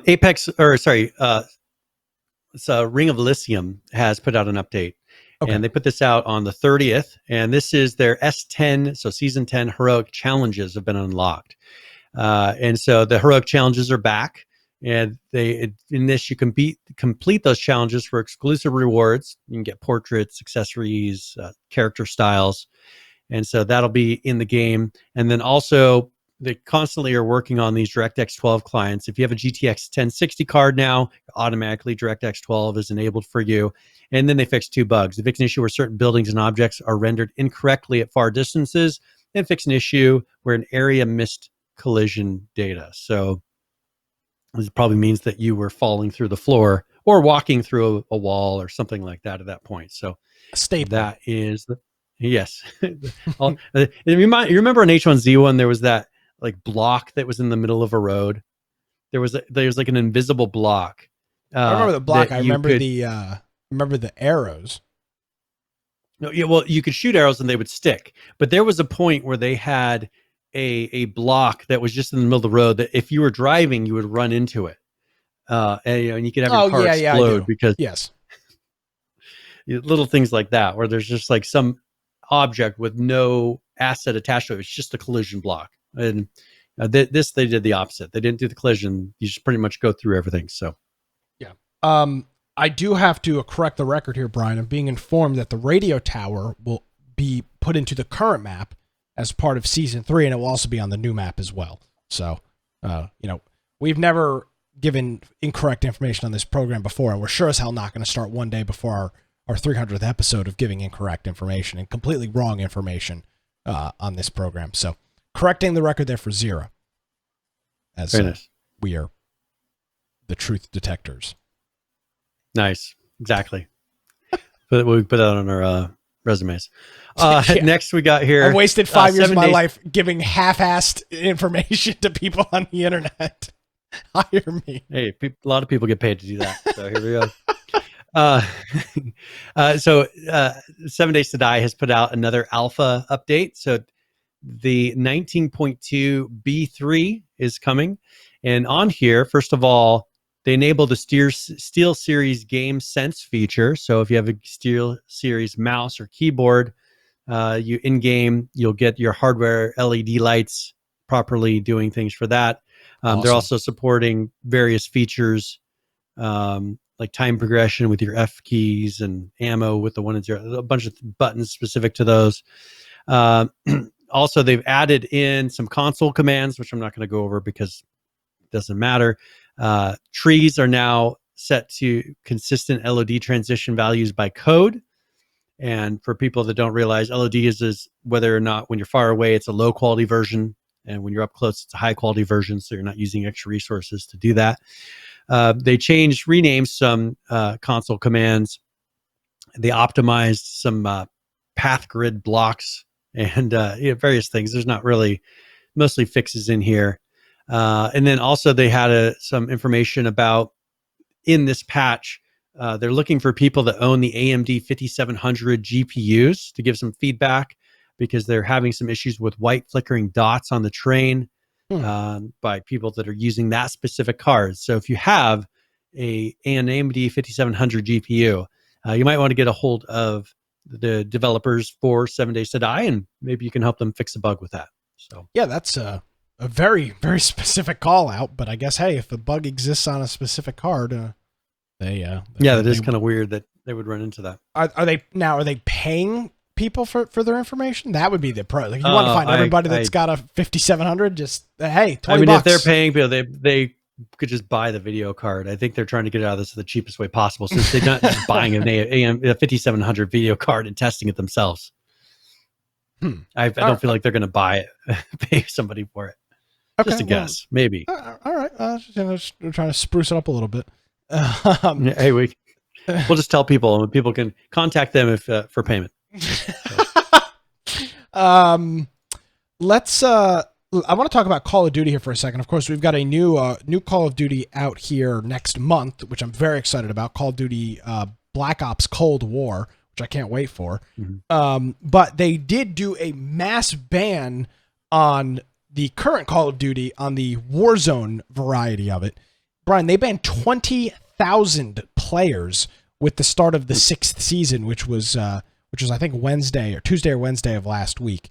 And they're going after a lot of these.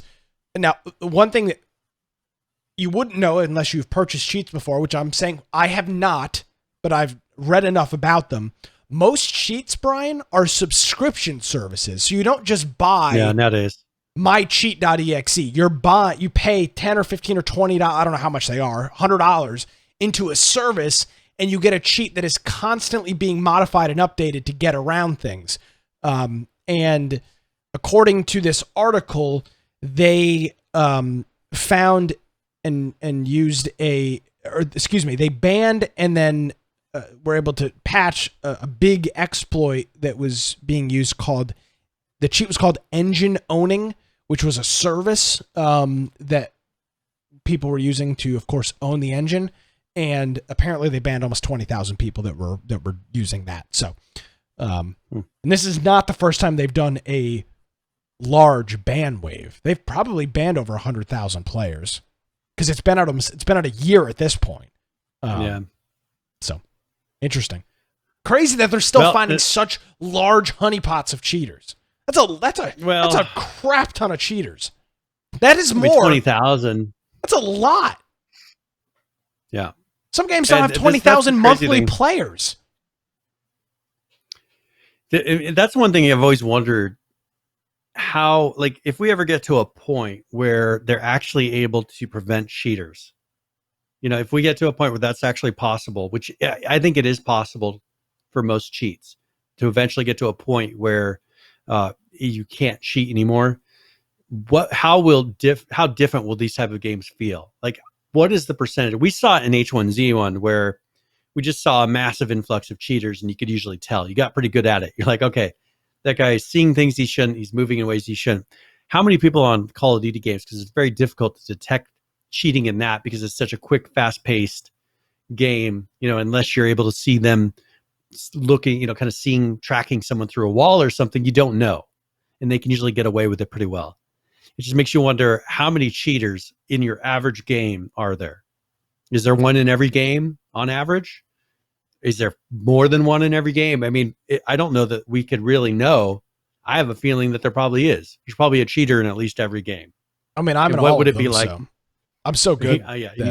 You're so good that they say you're cheating. Yeah, absolutely. All the kids scream. Yeah. It just makes it. I've always wondered that because we've gotten so used to it now. So PH is 1 week early. Thank you, PH. Thank you for the happy 300 episode cheer. We appreciate it. I don't know, but 20,000 this state in the game, where I would presume now this game's had probably the lowest player count it's ever had, as we are 11 plus months into its life cycle, and there's a new Call of Duty a month away. That's a significant amount of cheaters. Now, it's not saying all of them are active and playing all the time, but I presume if they're paying for a monthly subscription cheating service, they're actively playing the game. So I think it's a pretty safe assumption. So, sucks to suck. Stop cheating. Yeah, that'd make it easier. I mean, if there was a game where everybody cheated, it would be no fun. You know what I'm saying? Like, if the game was like you could turn on those abilities, everybody just would play with those abilities on, and that it would be no fun. Or that would be the game. It's just people don't realize games are much more fun if you play it honestly. If I ever wanted to quit playing a game, I would find a way to cheat in it, because then it'd be instantly not interested in it anymore. Because the challenge would be gone. I don't know. That sounds like a loser mentality. Oh, I gotta dominate everybody with my cheats. Gotta keep absolutely. Going. Yeah, gotta make 100%. Them cry. Mm-hmm. Yes, it's the internet. Fact. All right. So I wanted to talk about something that's kind of close to my heart here. World of Warcraft has announced a delay. Now, they were supposed to, in less than a month, be releasing their new expansion. They were releasing their new expansion, Shadowlands. I was preparing. I was getting a character leveled up, while waiting. And my girlfriend has a character she's been leveling up so that she could play the new expansion, and be ready. They have delayed it months now. Are you going to break up your girlfriend? No, we'll keep this together. But we'll have to figure out if we can stand each other, without the expansion for a couple more months. So October 27th, they were supposed to be releasing this new expansion, and that's what, 3 weeks, less than 3, just under 3 weeks away, and they have now pushed it out to the end of the year. So this is something that has been pushed out. End of the year is only a month after this. Realistically. Well, okay. Wait, so I take that back. So actually, I think it was maybe the beginning of 2021. Okay. I'm trying to find the exact date. They did put the date in here, but I'm just not seeing it in here. So delayed to later this year. I saw a date earlier, but I'm not seeing it in this. So that may have been a speculation on somebody, but it's going to be out more like in December or the end of November. Gotcha. PH says he thinks it was delayed 2 months. I heard that as well. I'm just not sure, since I'm not seeing it very clearly marked in this article. I don't want to exactly concrete say that. When was it supposed to come out? But it is October, a couple months. What? It was supposed to be 27th, so it's supposed to be a couple days before Halloween. Okay, yeah. Okay, so you'd be looking at the end of February. Yeah, I mean, that's not the... I'll tell you what, though, Brian. I bet you they're better off releasing this thing. The beginning, probably the end of December it'll be coming out. So November, December, or sorry, actually October, November, December. So it'll be those 2 months. Yeah, they're not going to release it at the end of December. That's I know. We'll see what they end up doing. Since they haven't given a concrete date, I'm sure they're trying to figure out which would be the best sales wise for them to release. To me, it seems like January. Well, that's what I would think. Or even February. We've talked about that before. People spend all their money. They've gotten all their Christmas gifts, all that. Generally, they're not looking to dump a bunch of cash in January. Well, and this year is a one in every 5 to 8 years, Brian, where you've got a new console on the market as well. So I'm not sure it necessarily which Warcraft does not play on, so that's also going to hurt them. So I would presume that this would make sense for an end of January, early February kind of release. Yeah. And this is something that I was very surprised because, of course, they put out these pre-patches. I was thinking that they were going to be putting out a pre-patch that was pretty close to the final product. They pulled that pre-patch and then announced this. There must have been some big problem. It says people are basing November 24th on the pre-patch. I would not release a game. I would not release an update so late. And I would not release anything between Thanksgiving and Christmas. Yeah. I think that is a terrible idea. And that has been a constant that I've had. We've done how many Christmases on this show now? We've done 5 or 3, or we've done 4 or 5 holiday seasons on this show now. It is a terrible time to release a video game. This year, especially, you're going to have people that are especially a PC killing game each right now. Yeah, well, and the people are going to be killing each other in Walmart to try to get Xboxes and new PlayStations. This is not the year, in my humble opinion, to be releasing something. Yeah. You've pretty much, everything's going to, you're going to have Cyberpunk, Call of Duty, those are going to be out in mid-November. Yeah. I don't think you should release anything after that until the end of January. And they are offering refunds if you did prepay for the new expansion. They're offering refunds, but I mean, for people that are really into this, like, what's the point? You're going to rebuy it in 2 months, but maybe if their finances are tough and they want to hold on to that money until then. Yeah.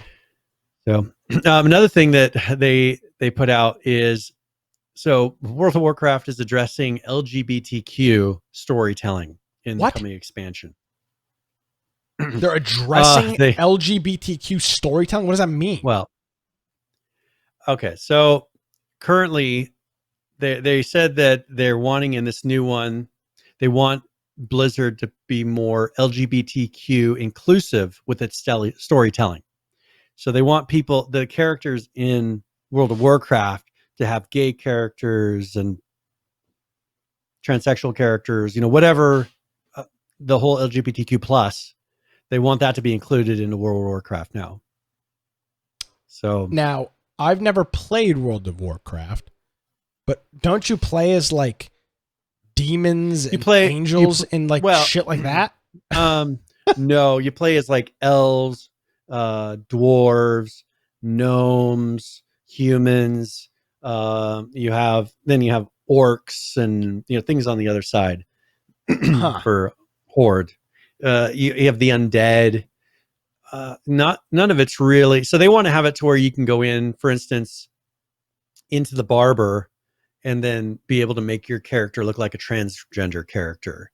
They want to have characters in the game that are transgender.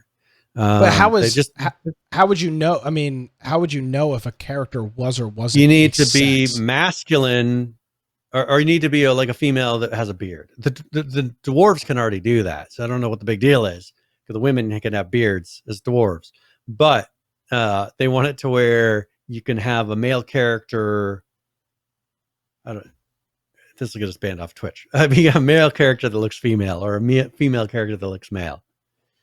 Personally, I prefer the term somebody that presents as is a much easier way to say something like this. A male that presents as female. Well, Falcon just put it in perfectly. 'Cause my point was, it's not like you've got all these weird races of characters. How do you make them look trans? You just add a crotch bulge or boobs? Like, yeah, that's the thing. No, they want it to where you'll have like a bulked out, roided up, character. Yeah, but you with said a that female that humans are just a very small portion of it. What about all the others? How do you make a transsexual dwarf? What does that I'm mean? sure they've got this all planned out and figured out. The person that's weird. So I mean, so here is for this announcement was made by Johnny Cash, interesting name, senior game designer and LGBTQ plus advisory council member. I wonder if that's his real name.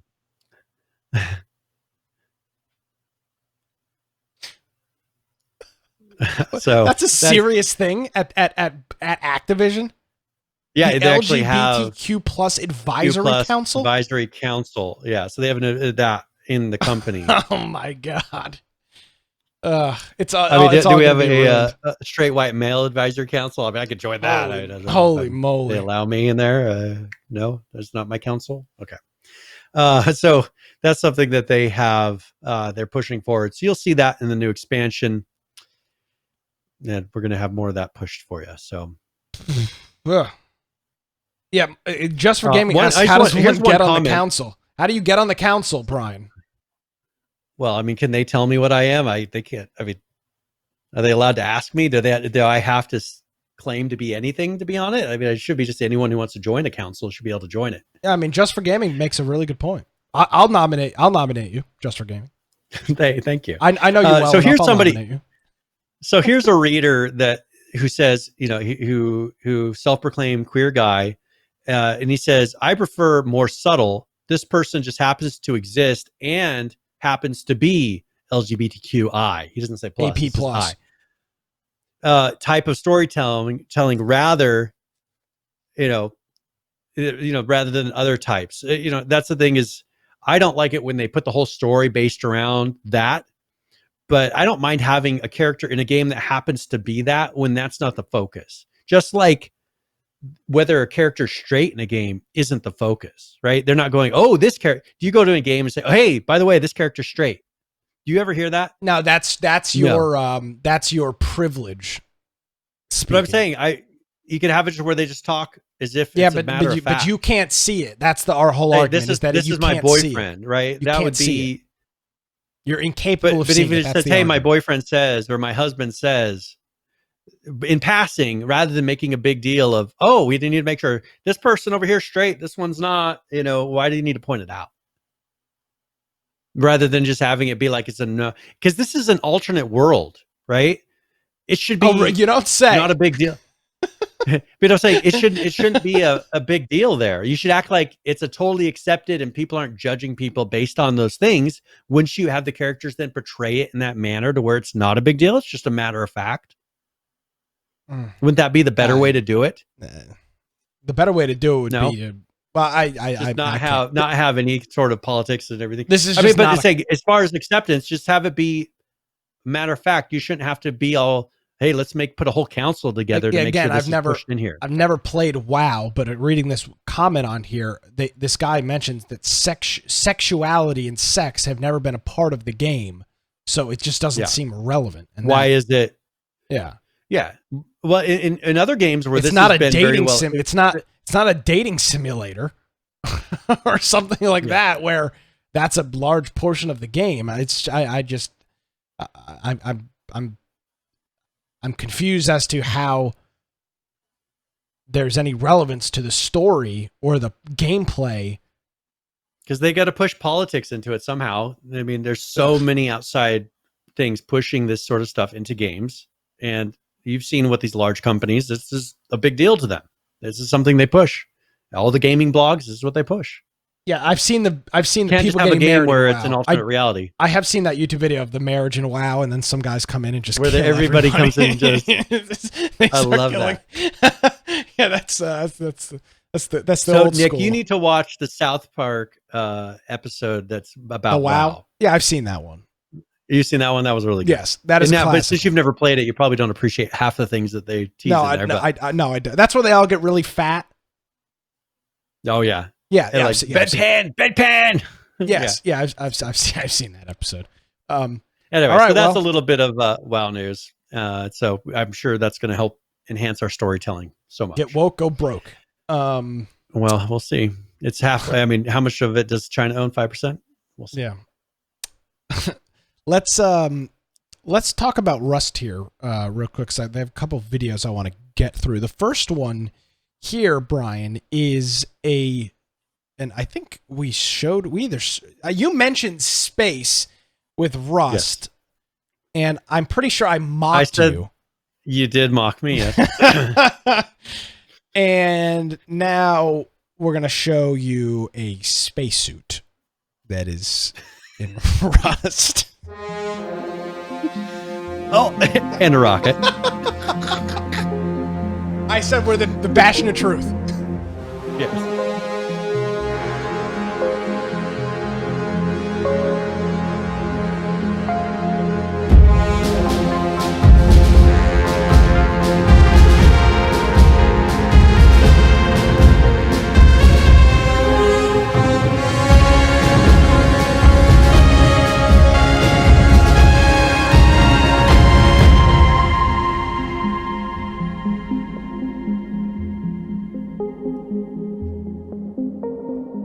Okay, I will say, for the record, I still stand by my stance that you will not be playing this game in outer space.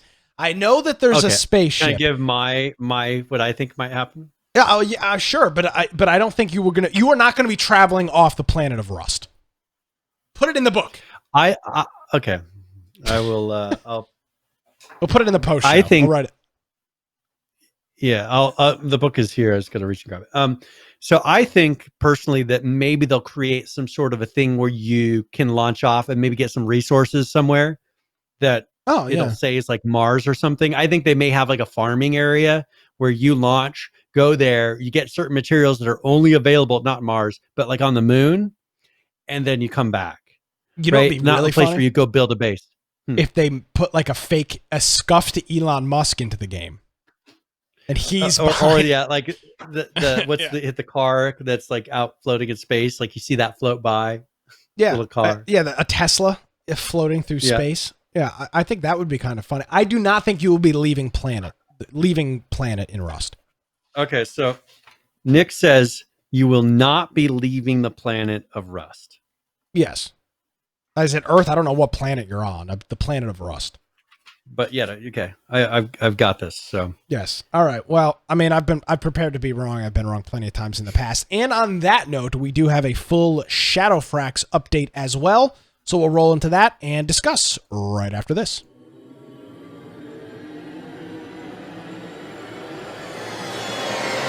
Greetings, survivors and friends. Shadowfrax here with the latest thrilling ups and downs of Rust development, and as we've just had the first Thursday of the month, that means Mr. and Mrs. Forced Wipe have paid us all a visit and jammed some new content through our letterboxes in what is quite literally being called the Elevator Update, because there wasn't anything else more exciting this month. We do, of course, have something to raise our building game in the shape of a new elevator block. Now, I told you everything you need to know about this in last week's video, so watch that for more info so I don't have to repeat myself. Just whatever you do, don't park your horse at the bottom of a lift shaft, and remember that if an elevator block's destroyed, then all those above it will be too, even if you have them encased. Swings and roundabouts. Another new thing that I covered last week is the trail system, which adds beaten tracks to the smaller monuments where before there were none. Not that we need them to find our way around, but they'll probably help you psychologically and bring the added benefit of a few less places to build. Talking of which, the road network, which has been subject to change for a long time, in this patch has become bigger and more organic. This was accomplished by making it less efficient when it comes to going from A to B, and therefore more like something that someone in charge of building roads would do. You'll also notice when looking at the map that the colours have changed to become closer to what you see in game, which looks nicer. You want to grab that map image, print it out, laminate it and send it to your favourite auntie? Well, you can now by just typing render map in console. Just not when you're doing anything important, because it can lock up your system for a couple of seconds, which is usually all that separates you from death. For £8 or about $10 depending on your local bureau de change, you can now get a spacesuit skin for the hazmat over on the store page. It doesn't actually change anything apart from the visuals, and we've known about it for a while, but it's nice to finally see skins for this item. The team have also attached a bit of lore to it, it seems, which isn't as good as mine, of course. but it does mean that at least I get to make another video. Speculation as to whether Facepunch was doing a collab with Secret Labs is now over, as it seems Facepunch is doing a collab with Secret Labs. Apparently you can now order 2 models of chair with Rust written on them, and redeem an in-game chair in the bargain, which doesn't have Rust written on it, but which does say fire, because safety. Talking of things that make sense, you'll now need a hammer to pick up a sleeping bag or beach towel. And just before you start having a coughing fit, know this only applies to your own. Other people's ones are still super glued to the grass. The reason for this is because a lot of you were accidentally picking things up like electrical items, which in turn broke circuits. And to offset your clumsiness, you'll now have to press and hold the use button for a short duration to do this instead of a single press, which means now you need a hammer to pick up a sleeping bag. Why? Not sure. Just accept it. Join us next month when you'll need a flamethrower, the blood of a small monkey, and a letter from your local bandit camp to light a furnace. Teas received a buff. Well, some of them. I outlined this last week, but you can pause here and read the increases for yourself if you like. Plus, notice that the icons have changed to make tea identification easier. Massive cloth farms, which weren't good for anyone's frame rate or the economy, shouldn't be that viable now thanks to a change to vendors. NPCs will now replenish their stock of items over time instead of always having an infinite amount in the back. This isn't massively noticeable apart from the produce exchange itself, and I didn't clock any appreciable difference when it came to vending machines. In other changes, Steam networking is now supported as an opt-in alternative for the current networking system, RackNet, which isn't being maintained anymore and for other reasons just isn't cutting the mustard these days. It's not going to take over for a while, but server owners can start using it if they wish, and if that's you, then I'd recommend pausing and reading this part of the dev blog before continuing. Elsewhere, as well as a number of useful new demo commands, Big Brother, server owners, can now record demos from the perspective of any player connected to the server by specifying their Steam ID, and can even choose to automatically record these for certain players whenever they join the server, just in case someone's acting a bit sus. There were many other small changes and tweaks, pretty much ones that I've already covered, but the most exciting things at the moment are works in progress, where weather is really making a splash, with better rain, snow and fog being forecast, along with possibly more control over the atmosphere at some point, and I'm really looking forward to showing you this when the time comes. The Happis map continues to be rescued, there's a couple of stables monuments being made, and an intriguing shredder being worked on in the vehicles branch. What do you think that could be? Let me know down below. Right, you're up to date. Say thanks by liking and subscribing if you'd be so kind. Join me on Twitch, Twitter, Facebook, Discord, and my Steam group to stay up to date with my content. Thank you to my patrons for their support, which helps me to continue to make these for you every week, and I shall catch you all soon. But in the meantime, keep calm and stay rusty. Cheerio. All right, cheerio to Mr. Shadowfrax as well with the with an update there on some of the things. Not the, as he stated, not the biggest update in the world, but a couple of things in there. The biggest one thing that they now have though as well, I didn't put it in the links, but they also have an official chair that you can buy, a Rust chair, a real chair like your chair that you're sitting in. It's a gaming chair, but it's got some logos and graphics and things for Rust on it. So now you mean like a real chair? A real chair, yeah, like actual purchasable chair. That's interesting. So yeah, saw an announcement on that. So if you're interested in a Rust chair, you can go check out their website and they've got it on there. Very interesting, to say the least. Let's see, what else do we have? Let's go and do Conan Exiles here really quick. They did a small patch. This was their 10/2/2020, so it came out on the 2nd. And this was general and glowing goops fixes, is what they call this. First of all, it fixed a vulnerability in the game files. So there was some sort of unnamed vulnerability in there. For general bug fixes, they fixed an issue in regards to the Conan Royal armor not providing intended attributes. Alter Brazier can be interacted with when player is in a clan. And then also they addressed an issue with shadows when playing in low quality settings. And then they fixed the glowing goops in the harbor of the drowned being brighter than the Tower of Sipta on a bad day. So just a quick couple fixes for Conan Exiles. Awesome. Also, Rocket League came out with a small set of patches here on the 1st. This is the 1.84 version. They, first of all, based on community feedback, a quick play button has been re-added to the game client. So they must have taken away the quick play button. And people really liked using that because it puts you in just the most popular type of game mode. Quick play searches the same playlist you last searched for. So whatever you were searching for before, you hit quick play, it'll repeat that. It is located at the bottom of the play menu near the back button.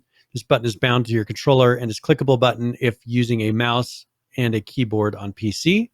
For fixes, they fixed the infinite loading icon when trying to claim a completed Llama-Rama challenge. They fixed a bug causing winner by most shots to appear during a competitive match and ending it early. That's kind of weird. Winner by most shots. I've never actually seen that one. Challenges should correctly appear for all new players on the Epic Game system. And then they fixed private match creation will no longer result in a black screen or repeated error 71 messages. So that is the fixes for Rocket League. All right, let's talk about Arc here real quick. We've got just one update this week. 3.13.57 fixed a meshing exploit, fixed a turret soaking exploit. The Dino leash will no longer prevent creatures from being transported via tech teleporters. Fixed a bug that prevented the oil pump structure from being able to be placed on oil wells. Fixed a bug that prevented players from launching the expansion packs on Linux, Rutro, locally running the get all command. They're now locked behind a server admin check. And then Alliance Chat now works with the gamepad. So if you're using a controller, you can probably cycle through that now. So that is one of the update this week for Ark Survival Evolved. All right, and one final thing, Ylands, or as we like to call it, Ylands, put out an update, and they added some new workshop games. Now, there's a video for this if you want to show that really quick, and this will show some of the items, and then there's also a goodies pack that they've added that we'll talk about it after. I downloaded it, but is it working? I for some reason don't have it. Hold on a second here. Let me. I can. Oh boy, this is. Oh yeah, we'll make this work. All right, here we go. Absolutely, we've always had it. It was never not had.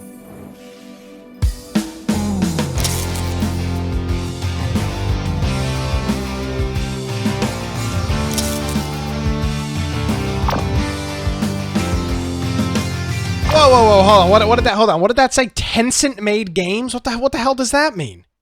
So it looks like Tencent made some game modes. Jesus. They purchased them or whatever. I don't know.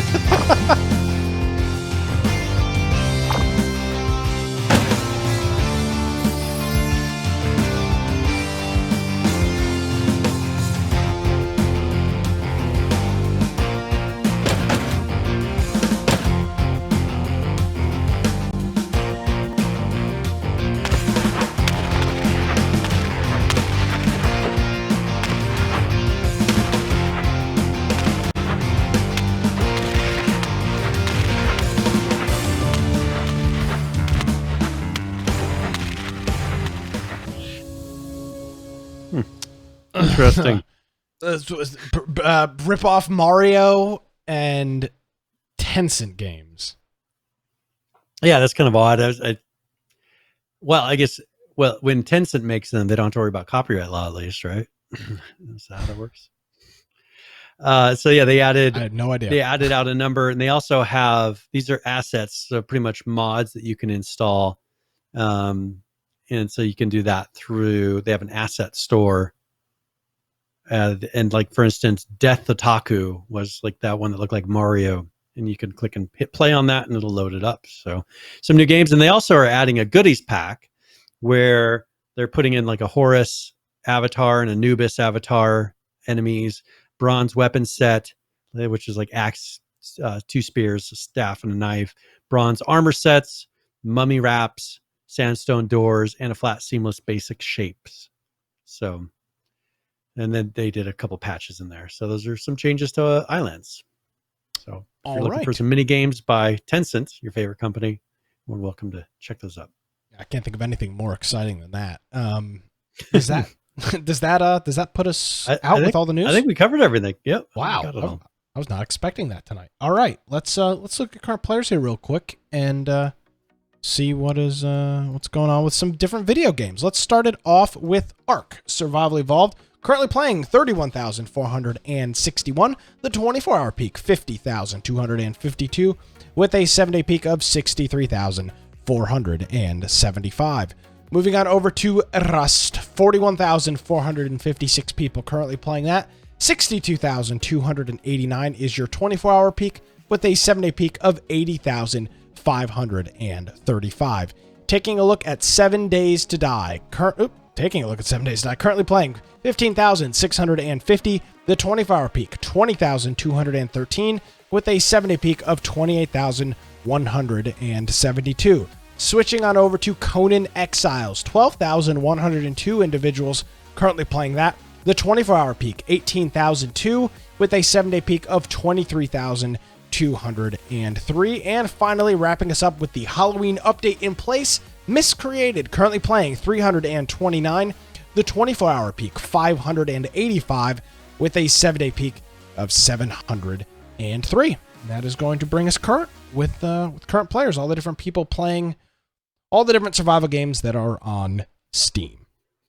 Very nice. All right, well, let's go ahead and roll into tip of the week, where sometimes I'll give a general gaming tip or one more specific. And I figured, hey, haven't done this for a while, give one on World of Warcraft. So this is tip of the week.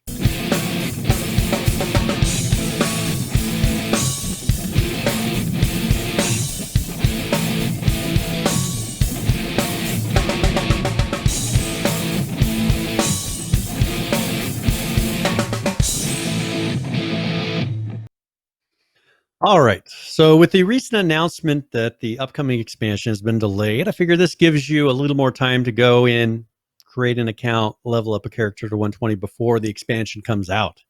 So first of all, one thing to keep in mind, the game is free to play up to level 20. So if you want to try it out, you can play, just install it and play without paying any fee for the expansion or paying any monthly subscription fee, and you can try that up to level 120. Of course, it's capped there to where you cannot go beyond that level, and there are limitations of being that low of a level, like can't get mounts and things like that. If you want to play beyond that, you just get a subscription to the game and you can purchase whatever expansions. But once you've got it installed, the next thing you want to do is to install the Twitch app. And this is going to enhance your gameplay with mods. Mods are something that almost every WoW player uses. And if you do this, you can install mods by going to the mod section in the app, select World of Warcraft, and then I suggest you go to the popular list. So they have the most popular mods, sort them in by install, and just start reading the descriptions of what they do, because there's a reason that those are most popular. There's a ton of mods that you can do, but there's some that just really help enhance the gameplay. So I'd encourage you to go and read up on those and look at screenshots, see how people, even go to YouTube, you can look at videos about World of Warcraft mods and see how people are using them. So that is tip of the week. Alrighty. Thank you very much, Brian. As always, we greatly appreciate that. But Jonesy is saying you're fake news, saying that you can get mounts at level 20. Well, I don't remember for the free, maybe you can, but I don't remember if the free to play lets you actually train, or I don't know of all the limitations. Now, pro tip, don't die. And then now his username is pro tip, so we'll take that for what it's worth. He says the best tip for World of Warcraft is uninstall and install EverQuest 2. What is your thoughts on that? Just as dated, but better writing. I played the original EverQuest, which is painful to play now. I never played EverQuest 2. So it may be good, but I don't know if I want to support Daybreak anymore by doing that. So, all right, we'll see. Well, all right, thank you very much, pro tip, and thank you, Jonesy and Falcons recommending Guild Wars. So, I'll do WoW, and then I'll wait for the new Amazon's MMO that they're about to put out here. Yes, sir. We'll see. All right, let's go ahead and roll here for a giveaway. All right, so let's go ahead and congratulations to Just for Gaming. Just for Gaming, you have won a copy of We Were Here Together, the best Neil Breen fan game ever made. So Hey. I'll send you a key for that. You're more than welcome to redeem it and let us know what you think once you've played it. If it's something you like, make sure you tell us so that we can recommend it to others. Yes, sir. Absolutely. Well, next week, Brian, is the infamous 300 episodes. Episode 300. Yep, so we're going to figure out Yeah, if we want to do anything, maybe get some screenshots or something. Yeah, we might not. I'm so busy with stuff, but we'll have probably a nice little background and all that. But make sure you tune in live next week for episode 300. We'll be here for that. And then quick note, this is looking into the future, but I'll say it anyway. November 4th, we will be live for an episode, but we will not be live on Tuesday the 3rd. We'll be doing our show Wednesday the 4th, so that's a couple weeks out. But I know we try to give a heads up with that if possible. So over the next, that'll be a really interesting show. Let's see how your mood is. Yeah, we'll have to see. I may not be here for the show depending on how things go. So keep that in mind. But with that being said, Brian, as always, thank you. Where can people find you on the internet? All right. Well, if you want to find me, you can find me at Brian Aldridge on Parler, or you can go to my blog, biteoftech.com. There's also a lot of links on there to find me other places on the internet. Of course, go to our website, infectionpodcast.com. First of all, go to the right-hand side and click join our server on Discord. They have a mobile app, desktop app, web-based app. And that's how we will do all of our communicating outside of the podcast. If you want to submit news, topics that you think we should be covering, you could do that in the news channel. Also, we have our Steam groups. You get a notification right before the live show starts. It'll pop up if you happen to have Steam open on your computer. If you want to watch the video forms of the podcast, either live or after the fact, you can do that through Twitch, through YouTube, through BitChute, or through DLive. We also have our pre and post show, which is on the Infection Podcast Extras YouTube channel, and that's run by Judd. Thank you very much. And then we have our podcast forums in the lower right, which has a bunch of different ways you can either through mobile apps or desktop apps listen to the podcast, and that's only the recorded versions. Those are not broadcast live. Also, if you want to go in and follow along during one of the recorded versions, you can do that through our website. Just click on the episode. This will be episode 299. Yeah, you can click and follow along. We also have video on there and an audio only link if you want to listen to it while you're on that, or watch it while you're on that page. Also, if you want to support us, you heard a couple people doing their Twitch Prime gaming subs here. And we also can be supported through amazon.infectionpodcast.com or through humble.infectionpodcast.com. So thank you very much. Yes, sir. Thank you, Brian. And I want to thank PHVCK for hitting us up with the resubscription, and our friend Bobby J for hitting us up with the resubscription as well. It is greatly appreciated, guys. And yeah, we thank all of our Twitch supporters and people that buy on Humble Bundle and Amazon and all those other affiliate services. So, yep. Alrighty, Brian. Well, we'll see you next week for the big 3-0. Very nice. We're there. Yes, we made it. Well, hey, the channel could be deleted by. We've had a risky show tonight, so hopefully our fingers are crossed. Boy, We'll see if we'll be back on. Yeah, we'll see if we'll be back next week. That would be great. Yeah. We can never quite hit the 300th episode. Yeah, well, hey, what are you going to do when you're so powerful? They try to shut you down. Alrighty, Brian, thank you as always, and we'll see you next week. Yeah, see ya. Alrighty, guys, that's going to do it. If you want to check out some of my antics, you can follow me on Twitter at Nicholas M. Craig, or check out my blog, dudeinit.com, or you can visit my website, nickcraig.net. If you missed any portion of the show, show notes, images, videos, links, all that fun stuff's on our website, infectionpodcast.com. Have a great week, everybody. Thank you for joining us. We'll see you next time.